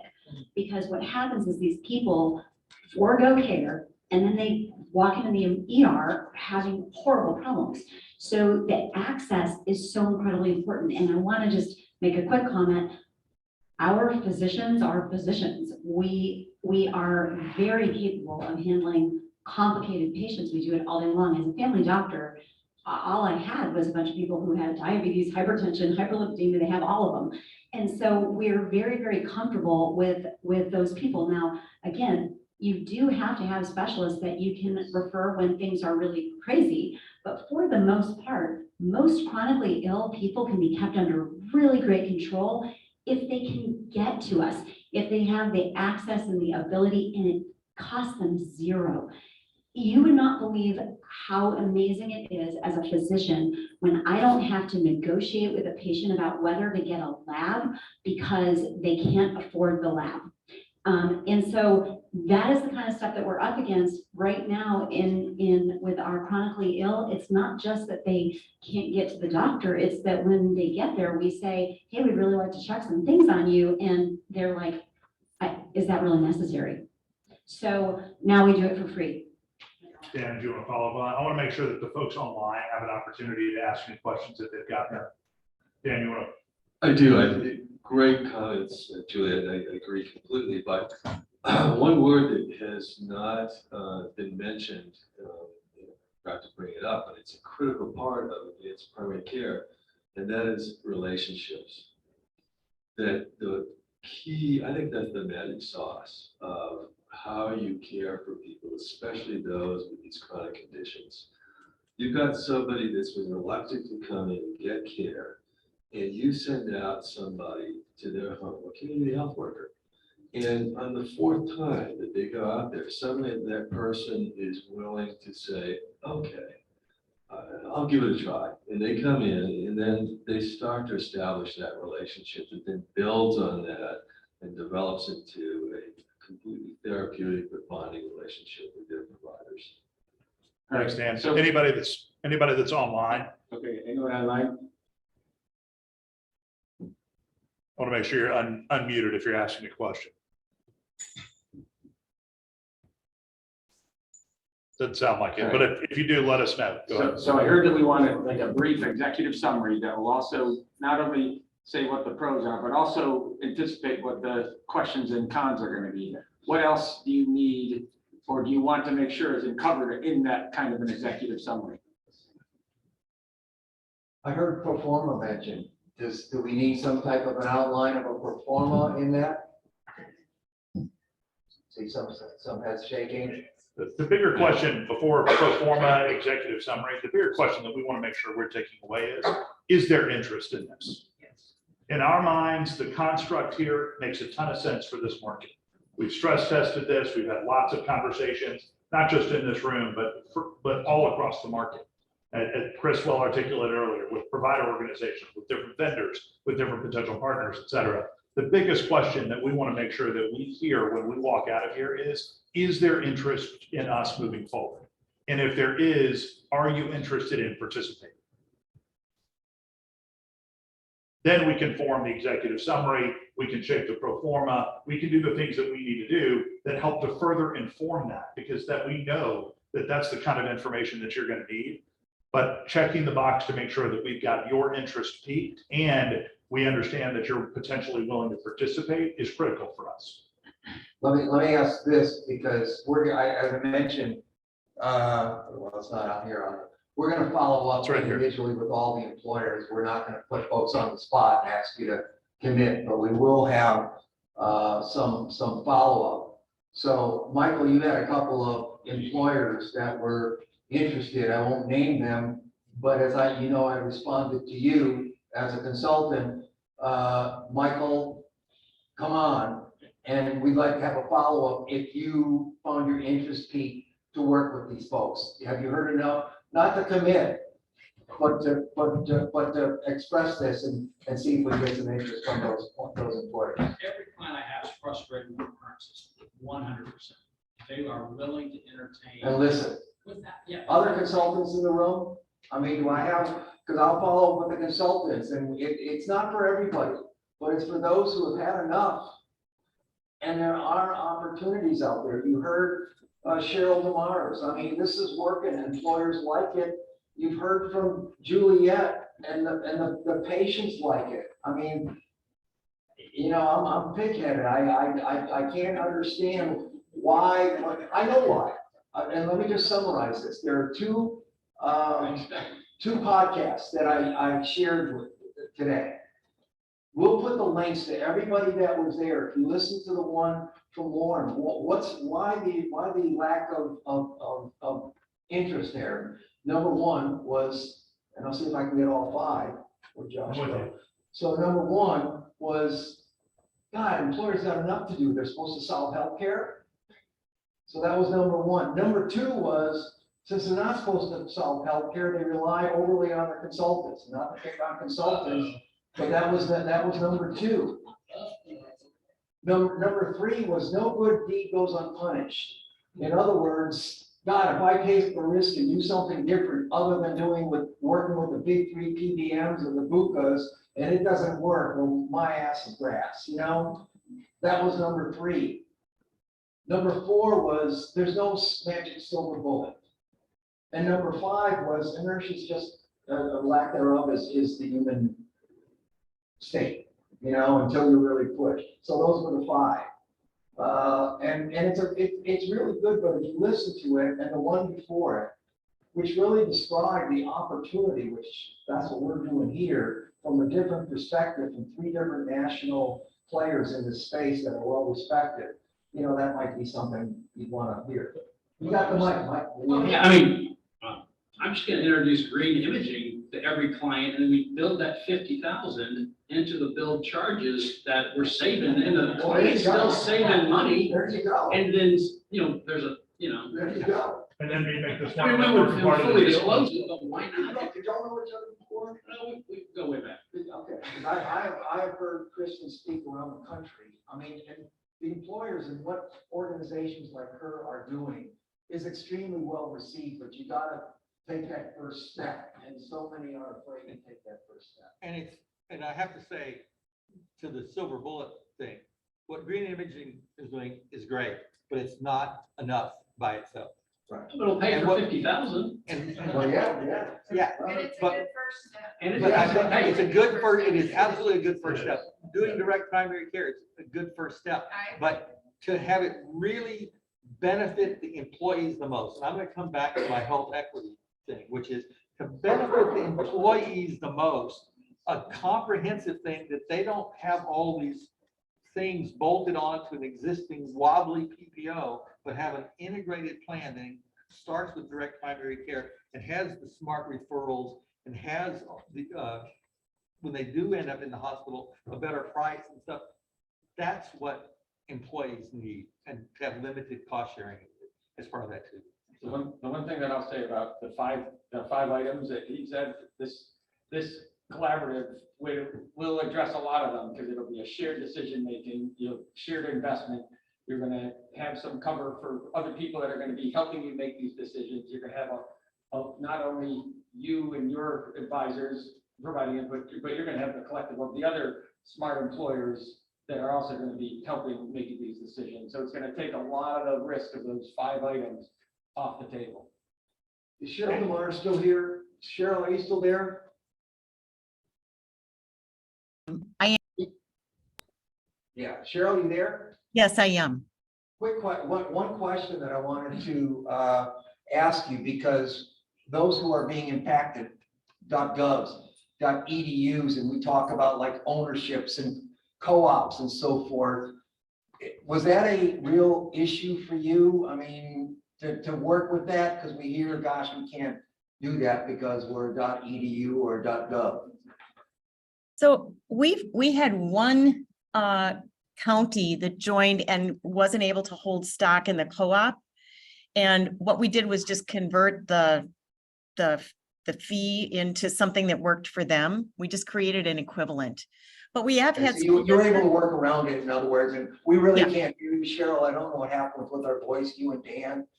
Maybe end of the day, you're losing your voice or the battery's dying on the computer, I'm not sure. Yeah. Okay, so here's what we've proposed, that over the course of the next, and by the way, Amy, saw your comment in the Zoom chat. Thank you, understand, and you're totally right. Comment about more detailed projections around getting to equilibrium over the next handful of years, particularly because doing anything that's population health and value-based oriented is a more of a generational style move. So we need to be taking that into account. So your comment's certainly well taken. What we proposed here is that over the course of the next 30 days, that we would spend time with those of you who are interested. In order to know if you are interested in participating, you can do one of a couple of things. Number one, you can let us know before you leave. That would be most ideal, because then we can not only get your information down, but we can begin to work with whomever you designate to schedule time so that we can get into more depth around this. Two, you can email us so that we know, email Chris, so that we know who we need to be following up with, and we can go ahead and get on scheduling that.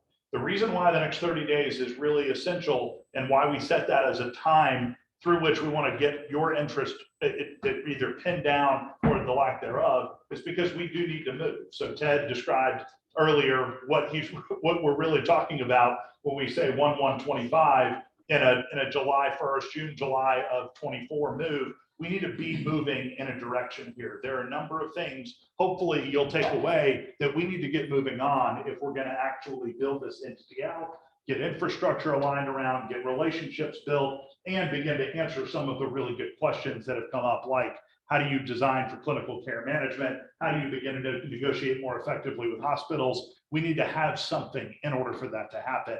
But clearly, hopefully what you take away from today is we've tried to get as much of that thinking as we can.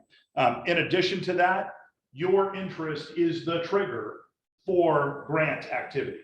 That, as Ken described earlier, Chris alluded to this additionally too, the organizations that have been spoken with have said, with employer interest, we will come. So in order to be able to get them to come, we need your interest. It's not chicken or the egg. You're the chicken or the egg, no matter how you look at it. And ultimately, we need them to be able to trigger or draft in response. So please bear that in mind, because once we get past this initial 30 days, get interest, get commitment, then we can have those really meaningful conversations with the grant organizations. And then lastly, if we're at the point where we've pinned down the dollars that Ken roughly talked about earlier, by the time we hit the fall, that's when we can really get moving in a significant way with the right organizational structure, the legal entity build out. I get a number of the questions that came up today and comments answered more specifically then, particularly given the number of employers who hopefully will participate. Does all of that make sense and feel okay?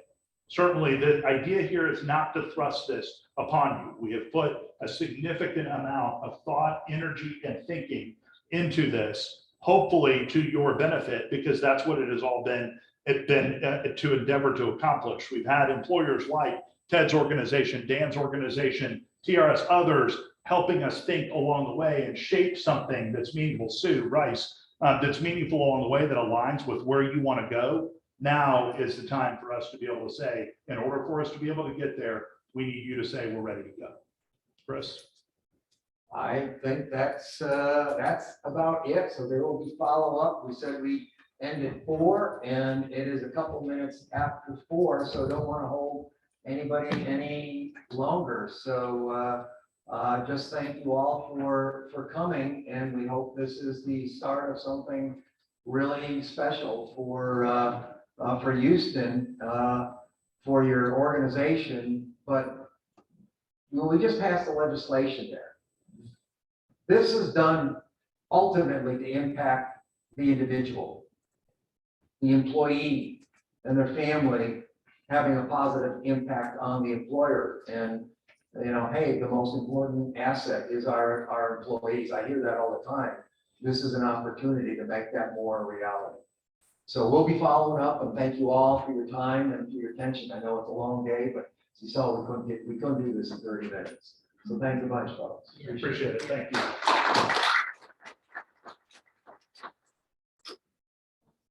Thanks, everybody online.